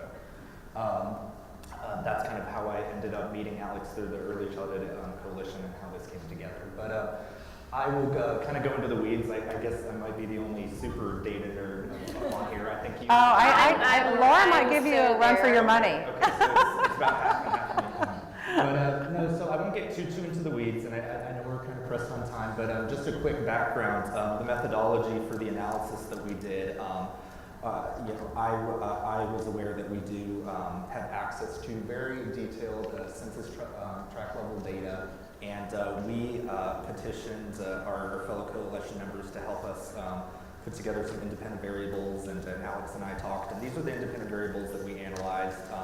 Two of them, as you see, pertain to education. The percentage of a population in a census tract that had at least a high school diploma versus a bachelor's degree. And I do want to highlight, because it's, the university presence can be so great in the area, we excluded that, and or we attempted to largely exclude that by making sure that it was just age 25 plus in the independent variables. So it kind of controls for at least a large portion of the university population that may still be achieving that degree. And then you see our other variables were median household income, the average unemployment rate in 2017, the percentage of the workforce in the census tract that was classified as blue collar occupation versus service or white collar, and the average household size. And here we go. The methodology, again, I don't want to get too far into the weeds. Pearson's correlation coefficient. Again, I'll just be speeding through this. Oh dear. Pearson's coalition. We're going to talk later. We'll have a separate conference. Yeah. But I mean, essentially, what we used a Pearson's correlation coefficient, and basically, the higher the number, whether the higher the figure that you get, whether it's negative or positive, just the absolute value that it represents the strength of the correlation. Okay. And this is a standard that you see at the bottom. We can understand Essentially, Yes, yeah. we got that. That essentially represents the strength. So moving forward into the results, I found it really interesting, and I was really glad that we saw some really notable trends, because I was a little worried about the end. I was a little worried because we are a smaller community. We did in some census tracts maybe not get too much response just because there might be one school in that census tract. And, Yes. So, but so it would be concerning if maybe we didn't see a lot of relationship, but we definitely saw some trends that could be valuable.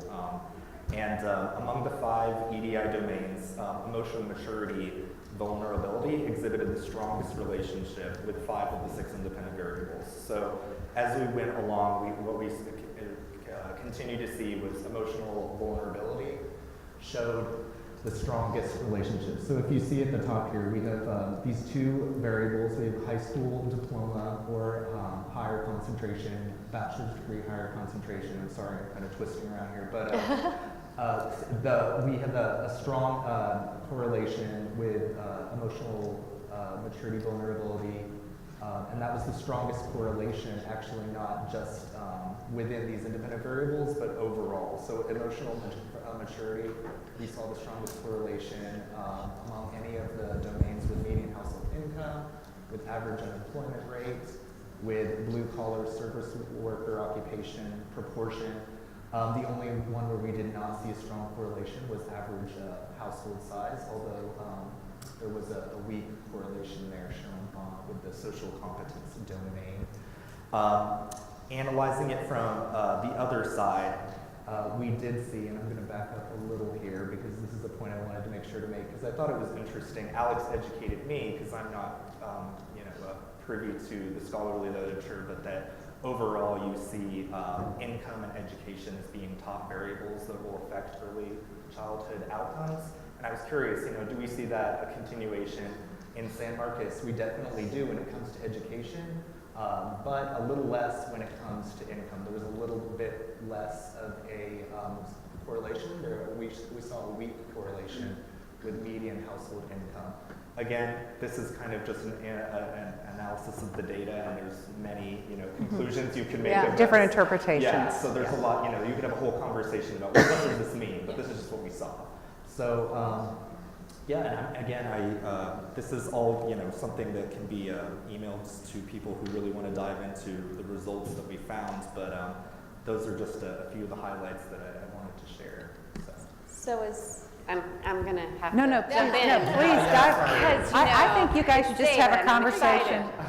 So as maternal education level increased, the vulnerability indicator decreased, meaning kids were more likely to be ready or on track when their moms had higher education levels. I'll correct that and just say it was actually the overall population. It was not more maternal exclusively. Excellent. Yeah, it was just the population of that census tract over age 25. Yeah. Yeah. How do these two different studies, what E3 has done and what you've done with this EDI, did they really mirror one another? I mean, are there some key factors that we need to kind of glean from this data? Well, they do very much mirror each other. And look at, I pulled the EDI apart. It's you can look at what teachers are assessing. It's available. And so looking at it and compared to the community assessment that was validated through longitudinal research by E3, they have several similar factors. Where EDI really comes into play is also some vulnerabilities that the teacher sees the child hungry. How are other things relating in there? But when you look at overall outcomes, essentially Ready, Set, K is the measurement that we have used for Central Texas is just a child outcome measure. So it's how are kids doing on things that are directly pertain, developmentally appropriate, but directly pertain to the state standards that kids are learning in school. And you look at the EDI, which is much more, what is the condition of the child coming into the classroom? Where are the risks and vulnerabilities? So it kind of complements almost. It really wraps around. Yeah, so it almost allows you that opportunity to dive a little bit deeper into what's going on. So with what we were able to do with Christian, taking a look at those census tracts and really being able to say, what are those independent variables unique to the census tract level data.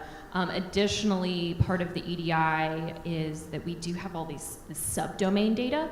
So when we're looking at a construct like physical health and well-being, that's a pretty kind of broad term, right? What does that mean to be physically healthy and ready for school? What we found is that for the most part, the teachers were seeing children coming to school in the appropriate clothes, they were ready to be in the school environment. They were reasonably well rested. They weren't falling asleep during class. We found that to be true, which is great. That's fantastic. They could jump rope and play hopscotch. Almost. So what we did find was I can't do that. Yeah. At the same time. What we did find actually to kind of to hit on that fine motor question that we had earlier, we did find the kind of the biggest difference was in those gross and fine motor skills.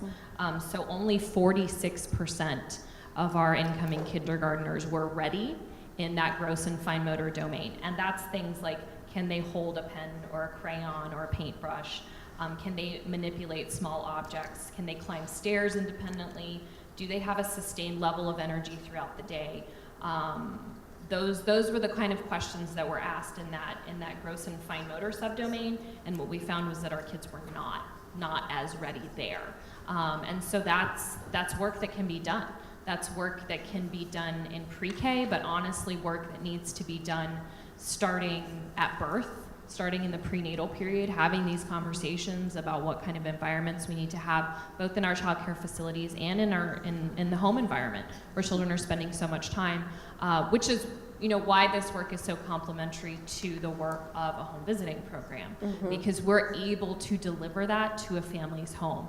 If you have parents that are choosing not to put their child in a child care facility where they're receiving exposure to all of this, then we really need to be working on using the home environment for all this early learning to take place. Additionally, into that subdomain data, with each of there are four of the domains have subdomains. Communication skills and general knowledge does not have subdomain data, but all the other EDI domains do.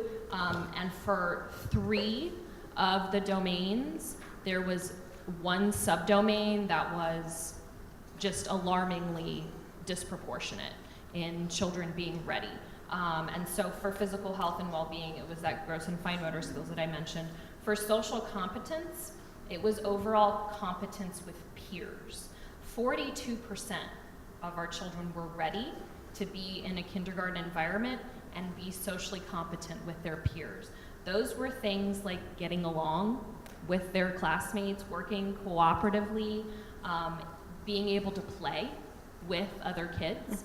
And so that I see is a place to really grow our early child care facilities. What is happening in some of those early care environments, and for those parents that are choosing not to put their child in an early care environment, what are we doing to invite them into the community to be with other children, to have those library story times and those other opportunities to be with other kids, to practice those skills. For our emotional maturity domain, it was the helping behaviors that was the lowest. So that empathy, and really, you see a classmate that's been hurt, you go over there and you check on them. Those kinds of skills were the lowest at 45%. So, like I said, with each one, there was one that really stood out. Those subdomains. Of those subdomains that's maybe where our work needs to lie. We really need to kind of drill down into that and figure out what we can do to address that. I want to make sure everybody knows we can do audience questions now. If somebody has some data-specific questions, feel free to come on up and ask those. Oh, we have a mic, I think, here. I can talk really loud, so it's okay. All right. Does anybody have? Come on up. And while folks are coming up, I want to speak to the fine motor issue, because that came up with our assessment as well. In terms of a fine motor assessment, one of the things we found when we talked to parents was that we really were not having kids out of car seats crawling around. And a lot of folks don't realize that your fine motor capability depends on your hand strength. And you build hand strength by crawling and weight bearing on your hands. And so we had a lot of parents who felt like their houses weren't safe, weren't clean, the floor wasn't ready for them, and that it was much safer to have the child in their car seat. And so we were having kids spend a lot more time in car seats than crawling at home, because the home environment was not set up. And it was a great parental judgment in that folks were going for safety, which is always a first priority as a but they were parent. missing out on. But they were missing out. So home visitors then had to kind of talk about, well, what kind of supports do we bring on the home visits to make sure crawling is happening and the child is safe. And so sometimes this data can really lead to broader conversations with parents and finding out kind of where they feel they're doing things, but also having experts online who know, hey, as a home visitor, I know that fine motor starts with crawling. And that takes some really So if you good detective work. If you intentionally build into all of this work a very basic understanding of child development that we develop from the top down and from the core out, then we can address all of these things by looking back, even at the first 3 years of life, where so much of this happening. The first year of life, when you're getting, when you're really building those essential muscle groups and strengths to be able to build upon to do everything else after that. So yeah, that's a hugely important piece. Actually, my question kind of builds on what you were just saying about how you learn from experts that certain activities like crawling leads to fine motor skills, and so you need to get that information to the community. I'm Priscilla Goebel, I'm from Texas State University, and I know a lot of us, especially from the university, we do kind of the deeper dive. So you guys are looking at what does Hays County look like on these different domains, and we do more of the like, what specific practices can teachers do, and what specific activities can parents do to develop fine motor skills and to provide better nutrition or school readiness skills for the children in their care. And what I've always struggled with in my career is like, I'm learning all these things, like this is exactly the type of relationship teachers need to have with the children in their care to build self-esteem and to build self-regulation. But then I struggle with making the connection with the community in terms of how do we get that information into the hands of all of the people who are actually working with children. And so one of the things I wanted to kind of learn from you is how do you incorporate some of the research that we're doing in your home visiting programs and things like that to kind of get the most up-to-date research that we're doing into the hands of the people who are on the ground. Sure. Yeah, I think it's hugely important and has been an amazing benefit of being funded by the Department of Family and Protective Services through this Texas Home Visiting Grant. Our professional development is phenomenal. And I have some of my staff here, and I think they can speak to the amazing opportunities that we've had to bring in some really unique professional development opportunities. And then something that Sasha mentioned that I want to kind of lift up to speak to that, working for Kids Building Skills is this really unique approach to sharing brain development information, which is at the cutting edge, right? 10 years ago, working for Kids Building Skills would not have been a thing because we just didn't quite have the neuroscience understanding. And you definitely didn't have neuroscientists that were comfortable or ready to share that understanding in a way that everybody can understand, right? That everybody can comprehend. So we have this capacity now to share brain development information with parents, with child care providers that's actionable and relevant. And it's not about heavy science terminology or jargon. It is about the things that you do every day, every interaction, everything you do is building a brain. And what exactly that looks like and what exactly you can do in your practice with children, whether they be your own children or children that you're caring for, to improve the overall development of their brain and what exactly that means. There's a whole session in Working for Kids about the sensitive periods of brain development, which I think is especially fascinating because you have a lot of parents and a lot of early care providers that then learn, wow, you have a very short window of time where you are building all of these neural connections and then you're pruning away and making those connections that have had the most contact stay. And that's what stays for a lifetime. And so even when I went through the initial coach training, I learned so much, and being able to bring that back to the community has been phenomenal. So far I've had the opportunity to go to one child care facility and do the full 6-hour training, and it was fantastic. And the feedback from the staff was phenomenal. So yeah, I think that's one unique approach, but really the professional development that we've had access to has been great. Seeking out opportunities to also include trauma-informed approaches has been really important for us because we do have a lot of families that are recent refugees. We do have a lot of families that have a tremendous amount of trauma. And we've really been able to be intentional about building in practices to our existing curriculum, parents as teachers, that really infuse that trauma-informed approach. And I have kind of a systems approach and a professional development approach for when kids enter school. So what we know system-wide is teachers have in Texas a pre-K through 6th grade certification. And when we've looked at teacher preparation programs, if you slice and dice it, they have 1 class in child development, and 2 weeks of that class at maximum would be spent with children's development under age 8. And so our teacher workforce does not have a lot of experience or background in child development. And so when kids come in not ready for school, there is not a lot of context on how do I build up that emerging skill, how do I strengthen what's going on, how do I look at it from a developmentally informed practice. That has changed. Last legislative session, a bill was passed to recertify teachers for a pre-K through 3rd grade degree, and they're building out, your education programs are building out what that degree looks like. What we hope and what you can advocate for, because Texas State gets us a lot of teachers in the region, is that cutting edge research gets put into our ed prep programs, because we need teachers who understand what child development is and how to build those skills and the pedagogy behind building social emotional skills, which I can tell you our teachers were not prepared for. That's not what the 120 hours covered in their teacher prep program.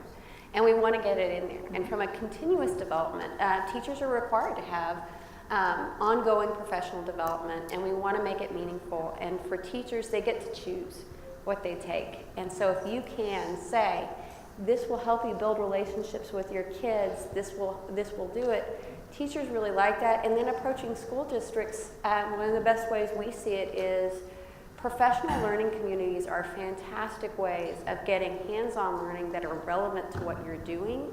And if you want to get that information in, talking to your school districts about helping, going into a professional learning community for pre-K teachers, for kindergarten teachers, presenting your research, and then staying around and saying, how did that work for you? Because we know once people hear things, they have to try it, they have to try it again, they have to incorporate it into their practice before it becomes a part of them. And so if that's volunteer work you're interested in, I think we have some school districts in the room who might want to hear about it. But that's what it's all about. Yeah. Okay, we have a couple more questions before we you go to kind next. of answered my question a little bit, but first of all, thank you guys for taking the lead on this initiative. It's a very important one and dear to all of our hearts. But my question is, what has been the response? I mean, with these low numbers, what has been the school districts and TEA's response on those? Because that's, in my mind, what it's going to take to make some changes. Good question. I mean, I think with the school district, in the partnerships that had to be built to even get the idea of the EDI into reality, into action, there was a lot of conversations. Nicole Dre, who's here today, we had so many conversations before we even talked to the school principals about doing the EDI. And Patty Santoyo, who is, she's also here, hi Patty, from Hayes CISD, right? So these were months of conversations and building to actually completing the EDI. And nothing that we found was necessarily a surprise to anybody, right? This wasn't so shocking to us because this is what the kindergarten teachers see. I had a little bit of pushback, honestly, initially from the principals of the elementary schools who were like, this is a big time commitment from my teachers. My teachers are spread thin. I'm a little worried about, making this ask, even though they're getting paid for their time. And, there was this initial concern. Every single kindergarten teacher, I personally trained all the kindergarten teachers in actually doing the EDI myself, and every single kindergarten teacher that I spoke to was excited about this. They were excited about having the opportunity to put in data into a system that would give them back such useful information and such actionable information at the community level. Not just for their teaching style, not just for their school, not just for that individual child that's struggling, but for the community. And I gave them examples of other initiatives across the country about what they've done, and they were really, really excited about it. I think that speaks to why we had such a great rate. You know, 100% of the teachers that were had eligible children in their classroom to complete it did, because they were so excited about the potential there. So that was, they knew that they were going to see 49% of kids ready. They were not surprised to hear that less than half of the kids starting school, because those are the kids in their classroom and they see them. So they're not surprised by that. I think the onus is on the coalition now to really make good on that commitment to do something about it. To bring teachers into the conversation, to bring the school districts into the conversation, but really also be talking to parents of children with kiddos who are still younger, the birth to 3 age range, and what can we be doing to support them better. Yes. My name is Di Fontenot, and I'm from the Texas State University Child Development Center. And Alex, you just gave me a really great segue into my question. Oh, great. Which is, so everyone has talked about 49% not being ready. No, 51% not being ready. Well, in the two different data collection. Are they not ready because they weren't in socialized care? Are they not ready because they were in poor performing centers? The 49% who were, why were they ready? Were their centers better? Were their teachers more educated? Was it a smaller teacher-to-child ratio? Because we want to be able to duplicate what got them ready. Yes, and absolutely. So for the child development centers, what can we do? And we also know that it's not just pre-K. This is an accrual process, right? So you guys have talked about sensitive periods, so it's not just going to happen. You know, we have our parents when they go into the pre-K programs or they start pre-K programs, or, you know, our parents, we got to get rid of kindergarten. and so there's this belief almost that we cut their heads open and we score everything in and put it back together. And that's not what's happening, right? So it happens before that. So there's this buildup. So it's not just the pre-K, it's all this other. So what was good? What was happening that helped those children be ready that other centers can duplicate? And is that in this data for either? So good question. We look at, in our research, we do try to pinpoint factors associated with school readiness and greater readiness. And but we can't go back in time. One of the things is we have a problem with our data system, and that is that we don't track where kids are in child care, and it doesn't appear on their school record anywhere. And so that makes that piece really hard. We're getting better at that, and so we hope to track that. But what we can do is ask parents where their children were and use that as a measure. But it's hard to take that back to an individual center. What we do is types of practices and types of programs. And what we see in our data is that children who are in any type of pre-K program, whether it be private child care, Head Start, or public school pre-K, do much better than kids who weren't. That our low income kid, there's a big gap between our low income and our non-low income kids, and that pre-K experience really mitigates and closes that gap. So we like that as a factor. So we want to improve that access. We also know that the type of pre-K that they attend the year before, we can see it show up in the data. So if they attended a full day, low ratio, so it's a 15-to-1 ratio we're looking at for students to teacher, they were much more ready than kids who attended either a half-day program or a high ratio program. So if they had 22 kids to 1. And we've had school districts adopt different practices. We're really looking at that. We can't speak necessarily to the quality of care after that. We see that child care quality in our study varies considerably. So some kids coming in from child care are ready, some kids aren't. Is it the child care center? There's a lot of variation in the data. We'd like to have more. And we know that we see differences by ethnicity that are not explained by income. Our young men of color are rated less likely to be ready than any other group. And this is a teacher rating system, and we want to look at that. And just from an educational data standpoint, I can tell you that persists for 3rd grade through 5th grade, 8th grade, high school. So this is an issue that we also want to talk to, and we don't have necessarily an explanation for why. I can tell you that our health outcomes for birth data for children of color are much lower. We have lower birth weights, more prematurity in our region. So these are questions that persist in terms of the factors associated with it. What tends to work is high quality intervention, relationships. Those are the things that we're looking for on this. So unfortunately, you know, the early development instrument has us in kind of the same boat.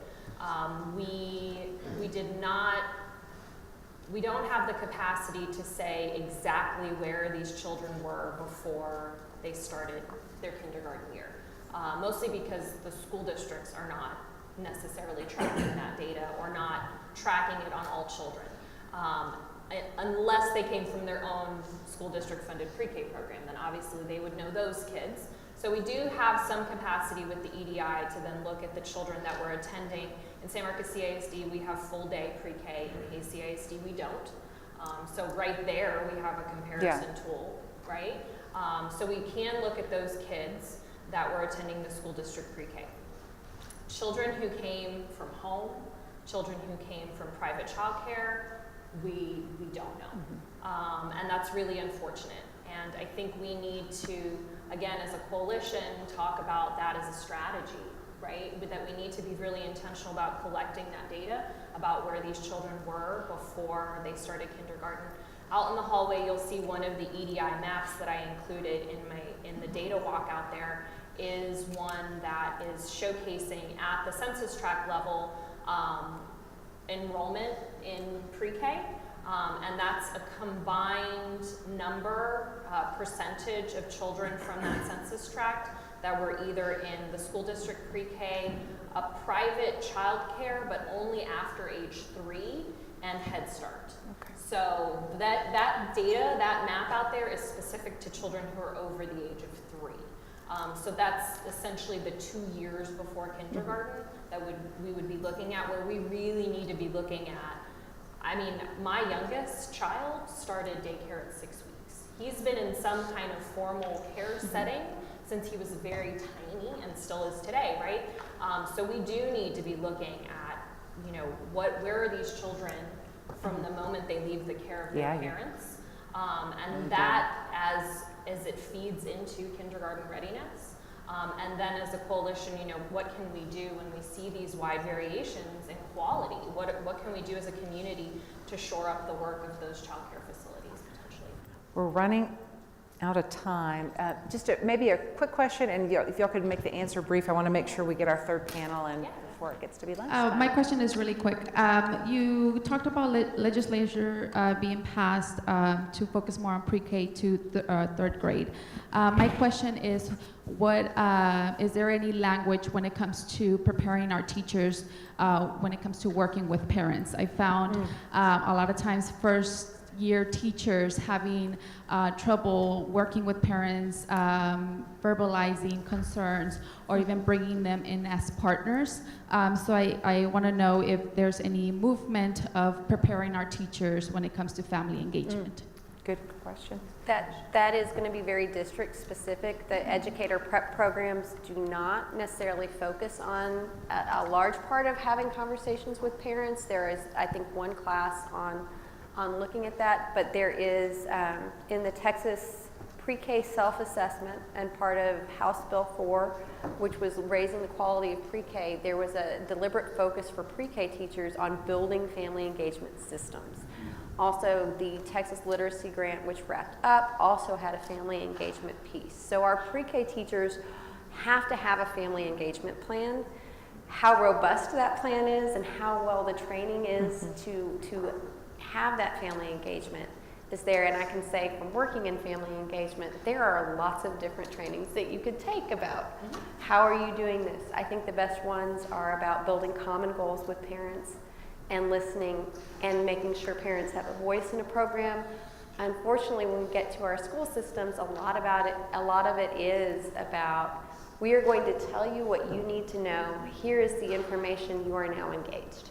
Yeah, and so that's we not do true need to engagement. get, it's shifting, but there are self-assessment guidelines for pre-K program on what true family engagement look like in the public school setting.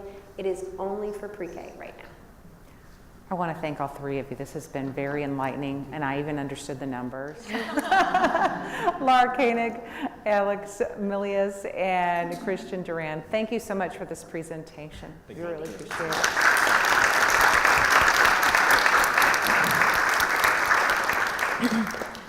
Time to show another video. If you want to stretch your legs during the video, that's fine. That's acceptable. Do a little exercise. We have all been sitting a long time.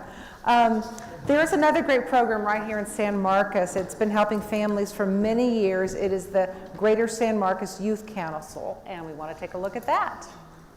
My name is Julia Ramsey New. I've been here since 1989, where I started as the shelter supervisor and was promoted in 1991 to the executive director. We built this facility in the summer of 1990. So the Youth Council, in addition to the Children's Shelter, has a prevention and intervention program entitled Youth and Family Services. And under that, we have services to at-risk youth and their families. It's free counseling, free parenting classes, anger management, truancy prevention, basic needs provision, all the things that a family needs to keep their children at home with them safe, healthy, and happy. It's to prevent abuse and neglect, truancy, delinquency, runaway, and homelessness.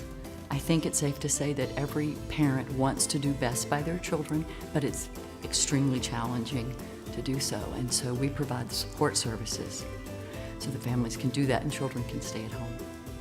We build ourselves because we see ourselves as the entity that addresses the entire family.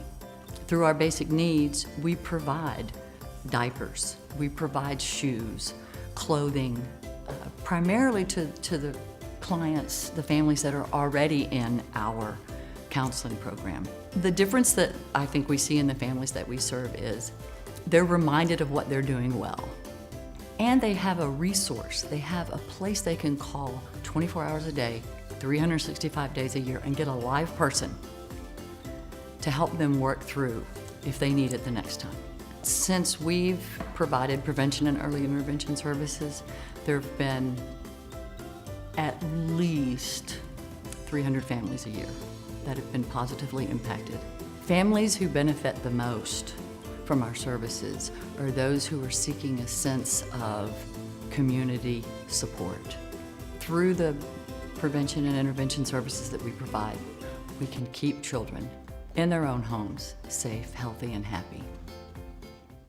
You just saw Julia Ramsey New as Executive Director of the Greater San Marcos Youth Council. Come on up, Julia. Then we have Dr. Michelle Hamilton, who wears, gosh, a lot of hats. Dr. Hamilton chairs the San Marcos Commission on Children and Youth. She directs the Center for P through 16 initiatives and is a professor at Texas State University in the Health and Human Performance Department. Welcome. And then finally, we have someone from our neighbor to the south, San Antonio. Catherine King is joining us to talk more about her work with the San Antonio Ready Children Impact Council. Thank you all for rounding out our morning and shedding some light on what programs are available to keep kids safe and happy and healthy. And that's the goal that we all have, right? So, Suad, I want to start with you. Tell us more about this home visiting program. What services this program actually provides to families? Sure.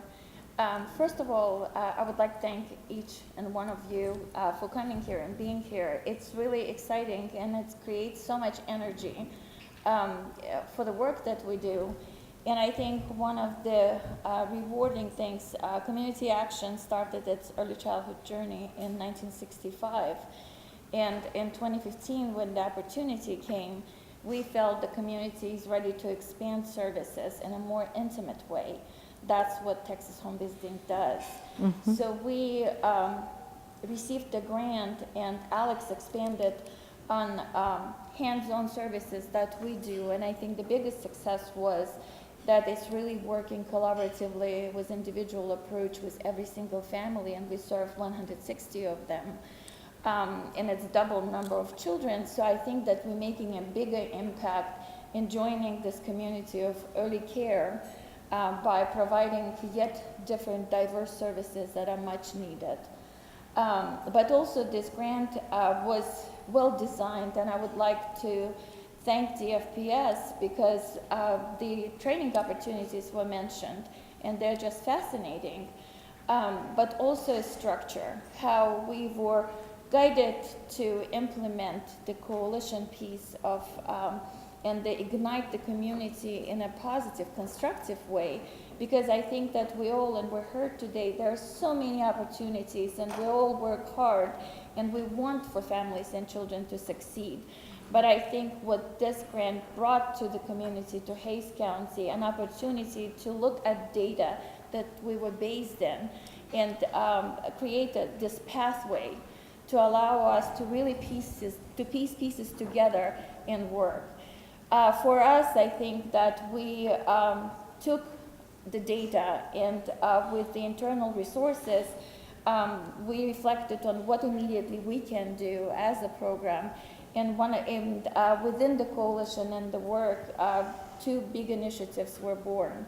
One of them was Father Engagement Initiative. Yes. And it's so important, and we were so lucky that we were able to connect community and start this important conversation. And looking back at 2.5 years, we can say with confidence that there is a lot of awareness, that people understood why we need to look differently. And it's not just a two-generational approach, why every single person who is in child's life needs to be at the table and needs to be empowered, not just educated, but truly empowered, to be able with confidence to support the child. And the second, almost a success story, our Project READ.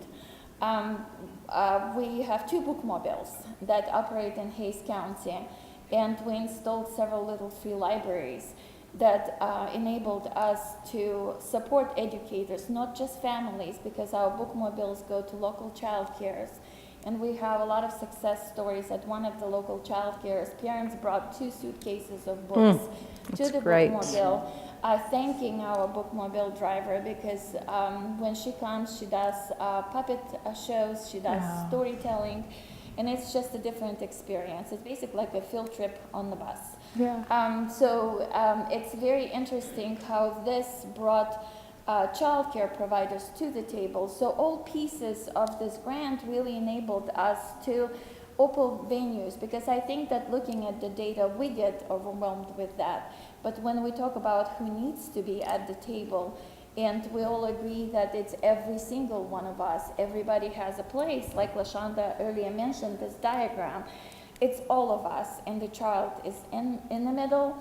So if we want people to be at the table, we need to find a place for them, and I think the coalition was that venue. When everybody found the space, and we are so blessed that after 2.5 years, we have so many people joining the coalition and talking intensively about what we can do, and even neighboring communities. And I think that the success of it is that community was ready for this conversation. And I think Dr. Hamilton will expand more about the commission. So we consider ourselves like an early childhood branch from the commission. And with their support and support of Texas State University, 2 big school districts, we truly feel that we're on the right path. Yeah.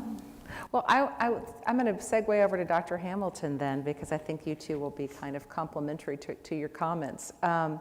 You're part of the city's commission, right? Yes. So what are the real areas of focus for the commission, and where are the gaps? Okay, Judy, before I can, I'd like to just kind of walk back for just Sure. a moment. There are many people in the audience that are part of the Family and Youth Commission, and I saw several of them when I was walking in. If you could raise your hand if you're part of the Family and Youth Commission here. Also, we have a member from City Council, I think who was here just a little bit earlier. In 2012, I'm going to give you a little bit of history. In 2012, there were about 3 different processes that were going on simultaneously. And one was that the city took the lead and they brought together 4 major players in the community. And that was the city of San Marcos, Hays County, Texas State University, and our school system, SMC ISD. And they asked the big question, what can we do together as a community that will really move education forward? And they had meetings simultaneously with administrators from the different sectors, from Hays County, from Texas State University, and the school district.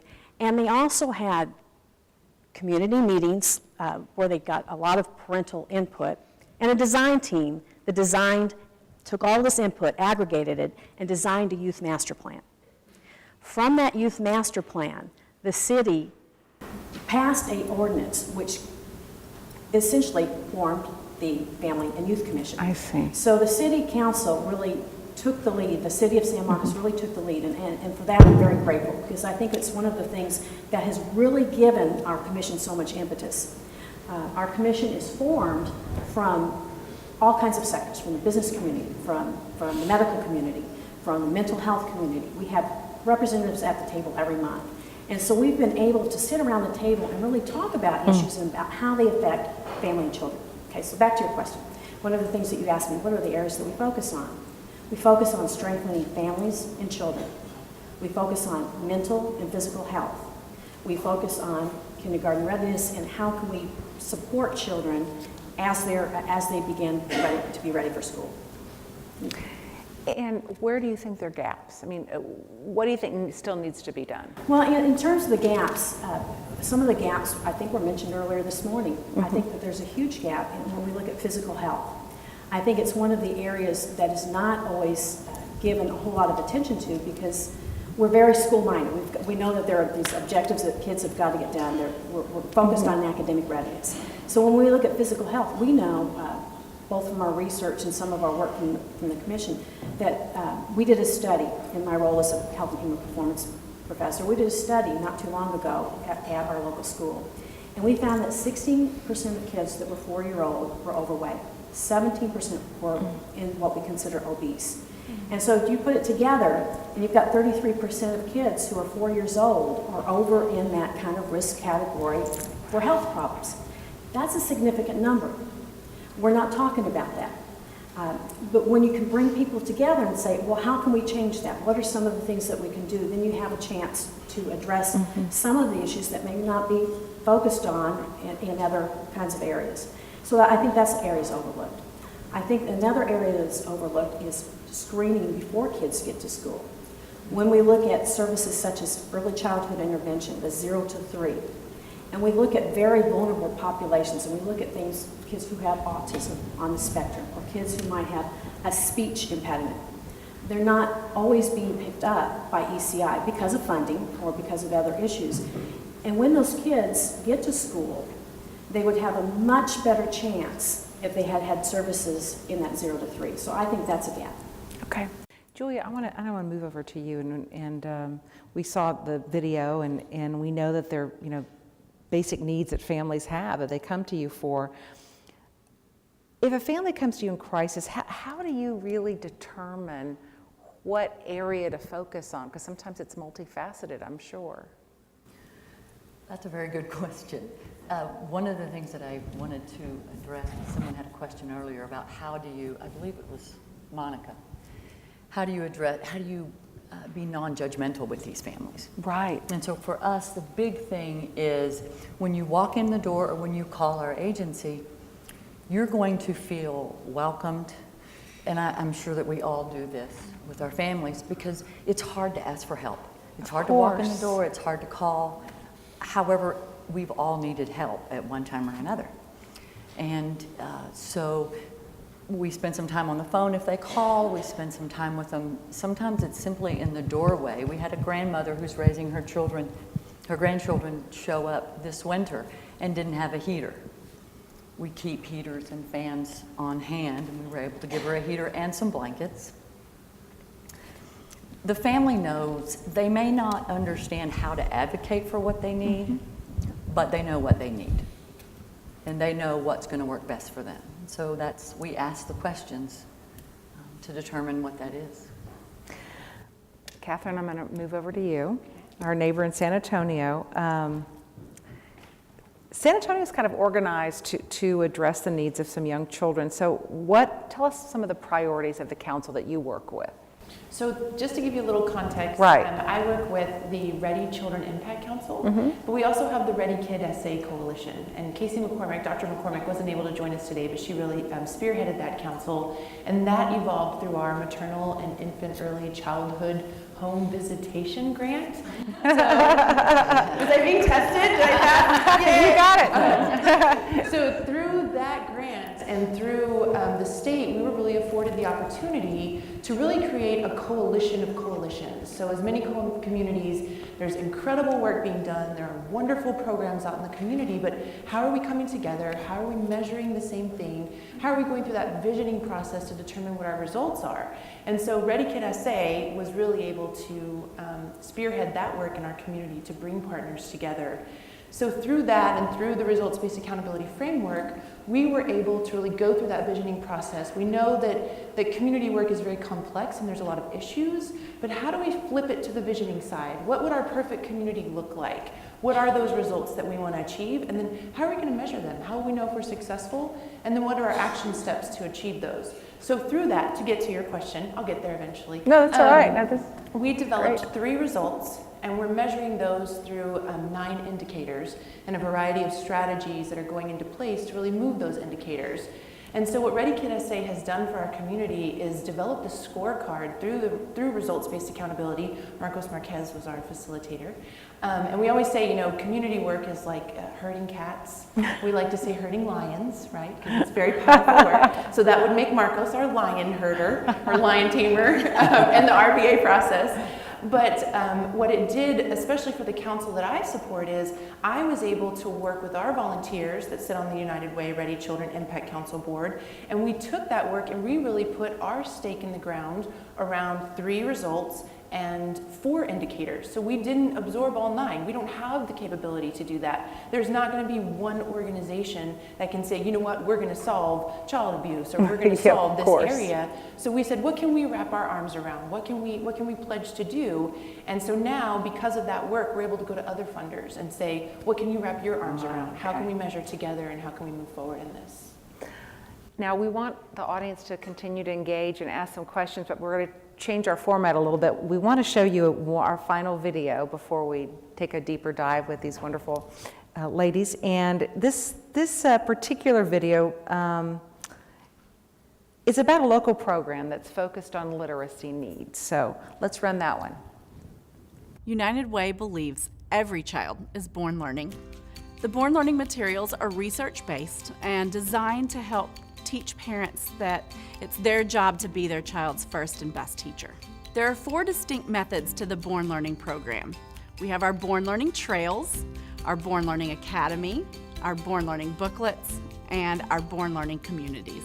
I chose to seek out United Way Hayes County because I was excited that they were going to offer a completely inclusive opportunity without question for my family, my son, to come and learn among his typical peers and just get together and have fun together. There's 30 years of research that shows children with disabilities can learn from other children, typical peers, so his learning has just been improved because he can see typical children and what they're doing and the expectations, and then he models that. Parents learn easy tips and strategies to incorporate everyday skills like color matching, counting, into activities like laundry, going to the grocery store, and those everyday moments that they spend with their child. Nos enseñaron a jugar con tus hijos sin que compres juguetes caros. Con cosas que tienes en tu casa, podías hacer juguetes, jugar con ellos, interactuar con ellos, aprender con ellos, sin que ir a la tienda y tener que comprar juguetes caros o gastar dinero. Con lo que tienes en casa, puedes jugar y aprender con ellos. They taught me how to use music and sound to help Alejandro do things that I really want him to get done.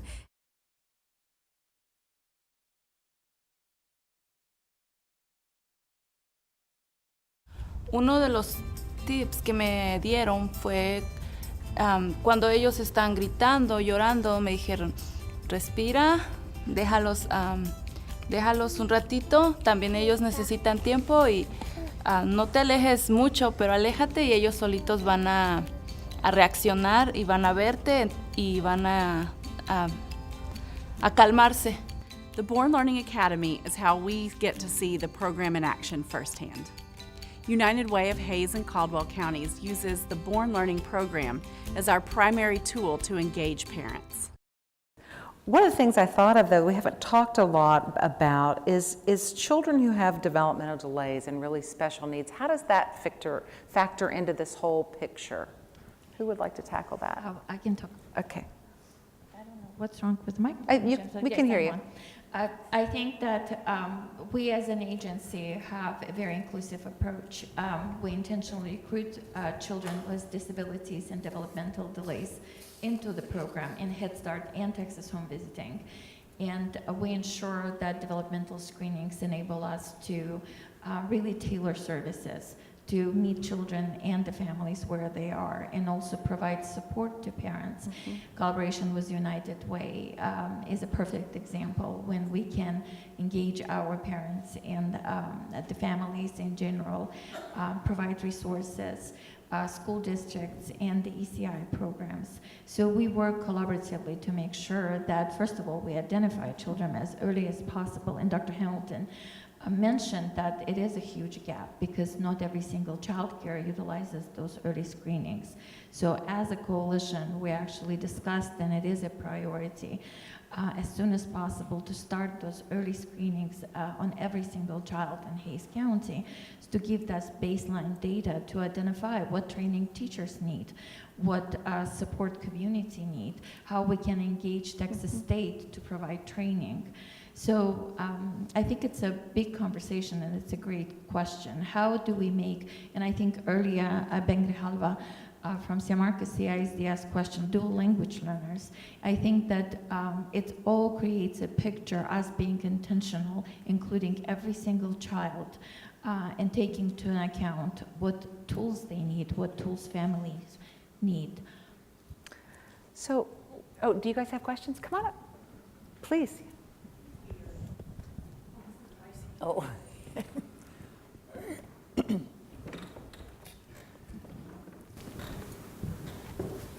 Hello. Hi. I'm Leslie Biediger-Friedman in the Human Nutrition Program at Texas State University. I work with Michelle Hamilton and the Camanitas Initiative.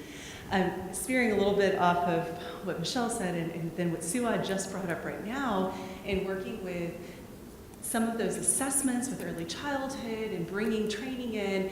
I guess my question maybe for Michelle, how do you see the Camanitas Initiative or other initiatives at the university working with the findings of the commission and kind of branching that partnership with the university to address some of these?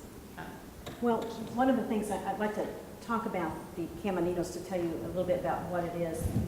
Camanitos program is a program that we initiated at Texas State, and it involves professors or different areas, nutrition, we have school, we have curriculum and instruction, we have health and human performance, and they all come together and they talk about what are the issues in early childhood. So that's the program. So back to your question is how can we bridge those? Well, I think one of the Family and Youth Commission does one very innovative piece, and one of it is we capitalize on the innovation of the community. We do that by soliciting grants on an annual basis that look at what are the best programming practices that really address the needs of the early childhood or the other areas that we focus on in the Youth Master Plan. So we do that by looking at innovation occurs best in the community level. We don't want to invent new programs. What we want to do is to bring the best of the programs that we find that serve the best practices. And so that's one of the ways in which we address that. Great. Next question. Good morning, and thank you. This has been very good. All these panels are very informational. Once again, I'm Ed Rios. I'm on the Student Health Advisory Committee for San Marcos Consolidated. One of the things I would like to go back to, Dr. Hamilton, was you talked about a gap, and that gap being nutritional, diet, that a third of our kids, suffer with weight problems. in our district, we spend about 95 cents per lunch for the school lunches that are provided. We get reimbursements of over $3.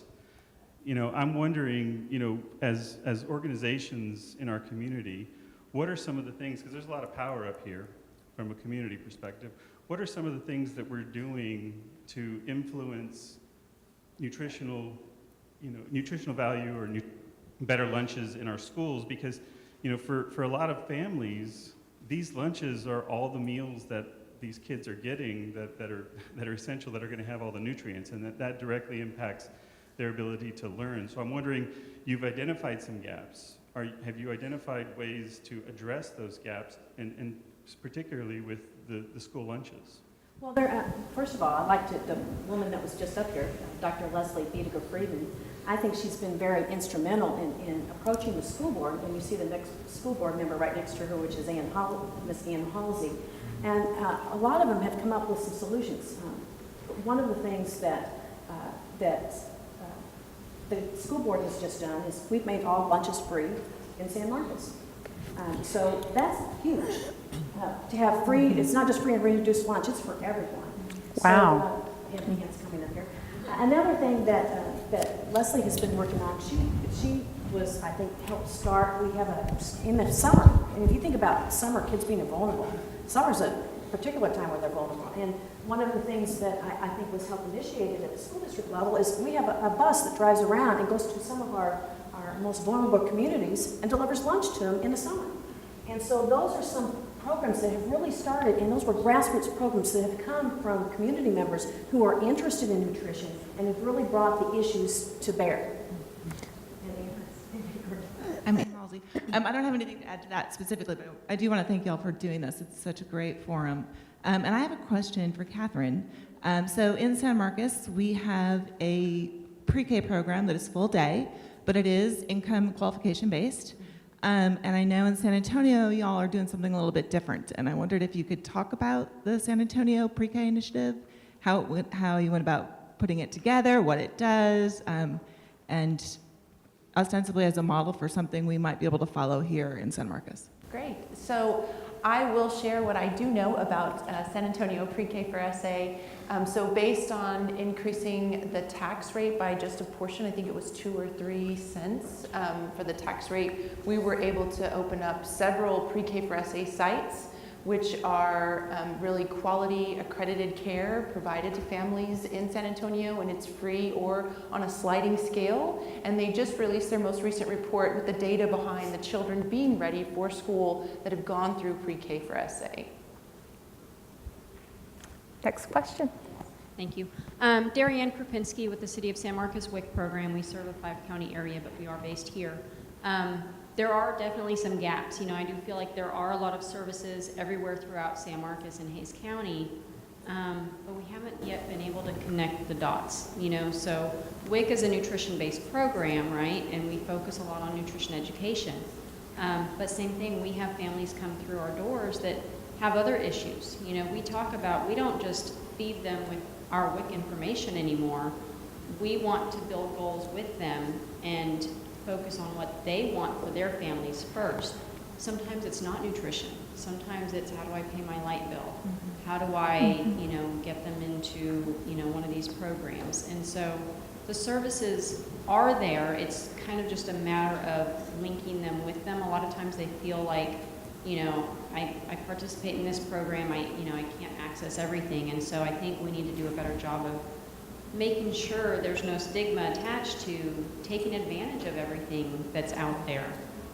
One thing we're doing, Community Action and WIC are partners in this, is co-locating services at the Village of San Marcos. And I think that's going to be huge because we'll be able to have kind of destigmatized programs that'll kind of be a hub for some of these programs and initiatives, right? And then I also wanted to mention, so it was mentioned last time about, the candy aisles when you go to check out at HEB. That's one of my pet peeves, but not just there. I mean, you go to a shoe store and there's a rack of candy, right? And it's just always tempting the kids. And in San Marcos even, there are a lot of programs, not just WIC and not just the school district, because we're all nutrition-based, proper nutrition-based.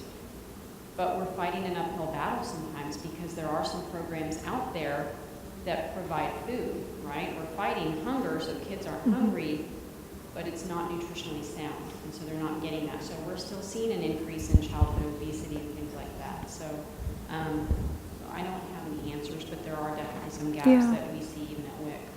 I just wanted to bring those up and see if you guys had any feedback on those. And I think that kind of leads to a broader question in that we've discovered throughout today, and something that you all already knew, and that is that it does take a community, it takes a village, and it takes everybody connecting. And it seems like, gosh, Hays County has done a really good job of that. But what are some other ways that everybody in the community, not just people who work in the sector, but what can we do as a community, in any community, to make sure that we're helping to improve the lives in the future for young people? It seems like everybody kind of needs to buy into this, and not just the service providers or the educators, but we all need to buy into and realize this should be a priority. I realize that's a huge, broad question, but let's talk about that as we kind of close out the program. Who wants to start with that one? I think you mentioned volunteering in the schools, I believe, and that's something we've always utilized, volunteers, interns from the university, a huge blessing to all of our agencies. And I think that we all get so busy with our personal lives and our work lives that we say, well, I want to help, but I don't really know how. And volunteering in the schools, volunteering at any of our agencies, it doesn't take a lot of time, and you don't have to have these remarkable skills or talents. Being there, showing up is enough. And I think that's part of it, is that we've gotten a little bit away from volunteering. The civic organizations, the level of participation has declined. Everybody's so busy. And I think when people do volunteer, even an hour a week, the impact they have and the good feeling you get from having a positive impact on the life of a child, that's huge, to use your word. And I think that's part of it. It takes a village, right? That's really old, but so am I. And that it's true, it really does. The sense of community that is being built again is remarkably important. I also think that having roundtable conversations as often as possible, because as Dr. Hamilton mentioned, during the city use master plan, it was a steering committee that brought all members together, and all of us, we came with this great idea and agreed that it's important. And now the Early Childhood Coalition is building the same capacity. So I think that we just need to explain, like we do with parent volunteers, you have to tell people what they can do. Give examples versus just saying come and volunteer. We really need to show people and all stakeholders what exactly their role is, because I think that sometimes lack of participation comes from not really being sure about what can I do about it. One of the biggest projects that City of San Marcos just completed, it's a fascinating playscape. It was remodeled, and big thank you to our city council member who was very instrumental in that process. But it's a very inclusive playground, and it started with a letter of a disabled child who was a Head Start child. So we proudly can say that we raised an advocate. And she basically said that she cannot, she's very sad that she can't go to the playscape and play. And now we have this big playscape that addresses an issue of physical development, at least of some children. So we have a place where everybody can be and learn at the pace they can. And we all know how important that playtime is for children's development. I'll ask both of you to kind of weigh in on this community. Well, I would add, there's no one single silver bullet that is going to solve all of our issues. And I think it's the recognition that everyone, every single one of us in here, whether we work on motor skills, whether we work on social emotional regulation, whether we're a teacher, whether we're a city council person, whether we're a board member, whether we're a business person, we all have a role in supporting the children of this community. And I think recognizing what it is that within our scope that we can do is really what builds community. Wonderful. And finally, Catherine. And I just want to piggyback off of the volunteering comment that you mentioned earlier. I feel like mentoring is a huge component in our community that we don't always implement in different areas. And by mentoring, I mean from parents mentoring other parents that are going through the same program, all the way up to professional development. The question about pre-K for SA earlier, they also have a huge component around training other teachers to increase the quality of care in other centers, going back to the idea of not one entity is going to address all of the issues. It's really a community level approach. And I just think mentoring is so powerful to be able to be with someone that has gone through the same process or is experiencing what you're experiencing, even at that volunteer level, to be able to be promoted to that next level of achievement. Do we have any more audience questions? Yes, I do have a question, and it's for Catherine. Marcos Marquez with Clear Impact.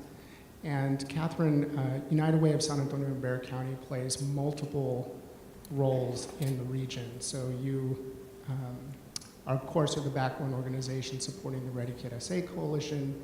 You invest in multiple grantees. You implement programming on your own. And then you also play a role as an investor, part of the fabric of the funding institutions that support public sector work in the region. And so I'm curious if you can explain to the audience, how does United Way see its leadership role across these different roles in being a champion for children's outcomes? So, great question, Marcos. I think United Way sees our role as not only a backbone among organizations, but a backbone, in a sense, among funders as well, if I can say that. So informing other funders of these are the priorities that the community has shared we need to address to move forward. We are convening these community volunteers to come together, and these community volunteers are corporate volunteers, they're direct service providers, they're program supervisors, and they're families living in the community that we're providing these services. And so by getting that feedback from them and carrying that out to the larger scope of funders, we're able to tell them, look, these are where the hot issues are, and we've disaggregated this data to a level that we can really pinpoint and focus our efforts. Now, will you come with us, or will you look at this Ready Kid SA scorecard, and will you show us where you can plug into this work to really move the needle and move us forward? And by the way, we're going to be, having these breakout sessions, and a lot of the people that you've seen up on the panels are going to be in the breakout sessions, and Marcus and Catherine will be doing one on results-based accountability. We have, I guess, a couple more questions, and then we'll wrap up for lunch. Okay. Well, as those of you who live in San Marcos know, that the population dynamics are changing right before our eyes. And we have Kissing Tree, which is a 5,000 home community going up, so that's going to increase by quite a bit, especially for folks that don't have children in the school system. So any thoughts or plans on how we're going to maybe partner or include them so that they're not complaining about paying school taxes? Wow. And isn't San Marcos like the fastest growing community in the country or something? Yes, unfortunately, that's true. Okay, including or is this a retirement community? Is that what you're talking about? Oh, okay. Okay. Hey, I take offense to that 55 and over. Just kidding. It can be a dream, but Netherlands actually have an excellent model how they incorporate retired senior citizens with early childhood. Right. So there is a combination. There is like under one roof, it's a senior citizen center and the child development center. And senior citizens are engaged and they want to be engaged, yeah. So it's a beneficial, it's a dual, it's a relationship. So I think that maybe we need, as a coalition, start thinking about a new center that will enable us to do that. And they have time on their hands and they want to volunteer, so bring them into the fold when it comes to early childhood. Yes. Hi, thank you so much, everybody. Yep, we hear Yes, you. okay. Just one quick question. I'm Dana Washington with Austin Community College here in San Marcos. And something that was talked about was volunteering and engaging. So my question, as well as just wanted to hear more about, is opportunities or any data that's been looked at the impact of youth volunteering. So a lot of times, I've looked for things. I'm also a parent of 2 in the ISD. And I want to take my child to volunteer, right? So as we're looking at maybe numbers declining of civic engagement, I have not found as many opportunities where I can bring my child and maybe even, as a side note, increase that EDI component that shows that our compassion is lacking for us. So I wonder if you could speak to, is there anything like that that is being built, or perhaps in San Antonio, are there any programs that help to facilitate that advocacy at a young age? Maybe other communities are doing it as well. I'd Yeah, like great. to get your name and phone number, because we provide opportunities in the children's shelter. Okay, great, thank you. Anybody else want to tackle the whole idea of, getting young people involved in this whole idea of volunteering and helping children younger than they are? Well, one of the things that the city council did is, along with that ordinance to create the Family and Youth Commission, they also created a youth commission, and those are high school students. And so the high school students meet once a month, and we talk about things like civic engagement. How can we get them involved in the issues of the community? Education, how can we get them involved in looking at mental health at their schools? So that's one of the things I think the Youth Commission has done. Final thoughts as we wrap up the first session about where we are as a society. You're not in the community, but in San Antonio, but where we are in Hays County when it comes to early childhood, and where you'd like to see. What's your pie in the sky goal where you'd like to see all of this head in the next few years? Suad, I'll start with you. It's a big one. It's a great question. I think that one thing that I see and hope that community is ready. Just today's participation and the number of questions and the people joining the coalition shows the readiness of the community. And I think the dream, it's almost like a dream having a village and aligned services. Can we have an early childhood village when one stop, when under one roof parents can find resources, training, support, be heard, non-judgmental, perfect world of early childhood. That's a great dream. Well, as long as I've been doing social services, we've been screaming prevention and early intervention. Carol, right? Have we not? Sasha, we've been advocating to the legislature. I had a politician tell me one time, I showed him the numbers and I said, this is what it cost to run a child raise the child through a foster care system. This is what it costs to incarcerate an adult. However, prevention costs this tiny little amount. And the politician said to me, well, we're all pretty short-sighted. We can't see that far ahead. And I thought, we need to figure out how to get you unelected and get you out of office. Yep. You don't want a legislator who's short-sighted. No, That's not a good trait. So I'm really excited that Hays County is putting the young child first, starting prenatally. Oh my gosh, we've been talking about that for 30 years. And the fact that I didn't retire or die before that happened, I'm tickled pink. Even better. Even better. Dr. Hamilton. Well, I think the pie in the sky idea to me would be the return on the investment of having every child in San Marcos be able to attend a publicly funded pre-K. That's the pie in the sky. That would be. Well, you got the lunches done. That's the next one. Yeah.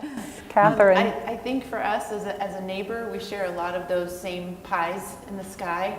And we really just want all children to be in safe, stable, nurturing environments, but really for the community to absorb and own this work. So there was a lot mentioned about training your local grocery store or local community members to really identify when things, they can step in or they can support, they can love, they can nurture.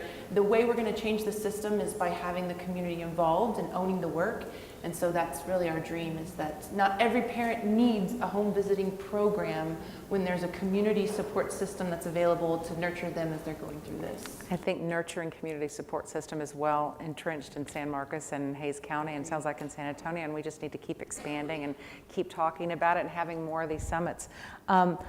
It's lunchtime. We're all excited about that. I want to remind you all there's some terrific breakout sessions where they're going to take a deeper dive on some of the topics you've heard this morning with some of the great panel members that you've already heard. I want to thank our great final panel, Catherine, Michelle, Julia, and Suad, for shedding light on some of the services and great work that's going on in this community.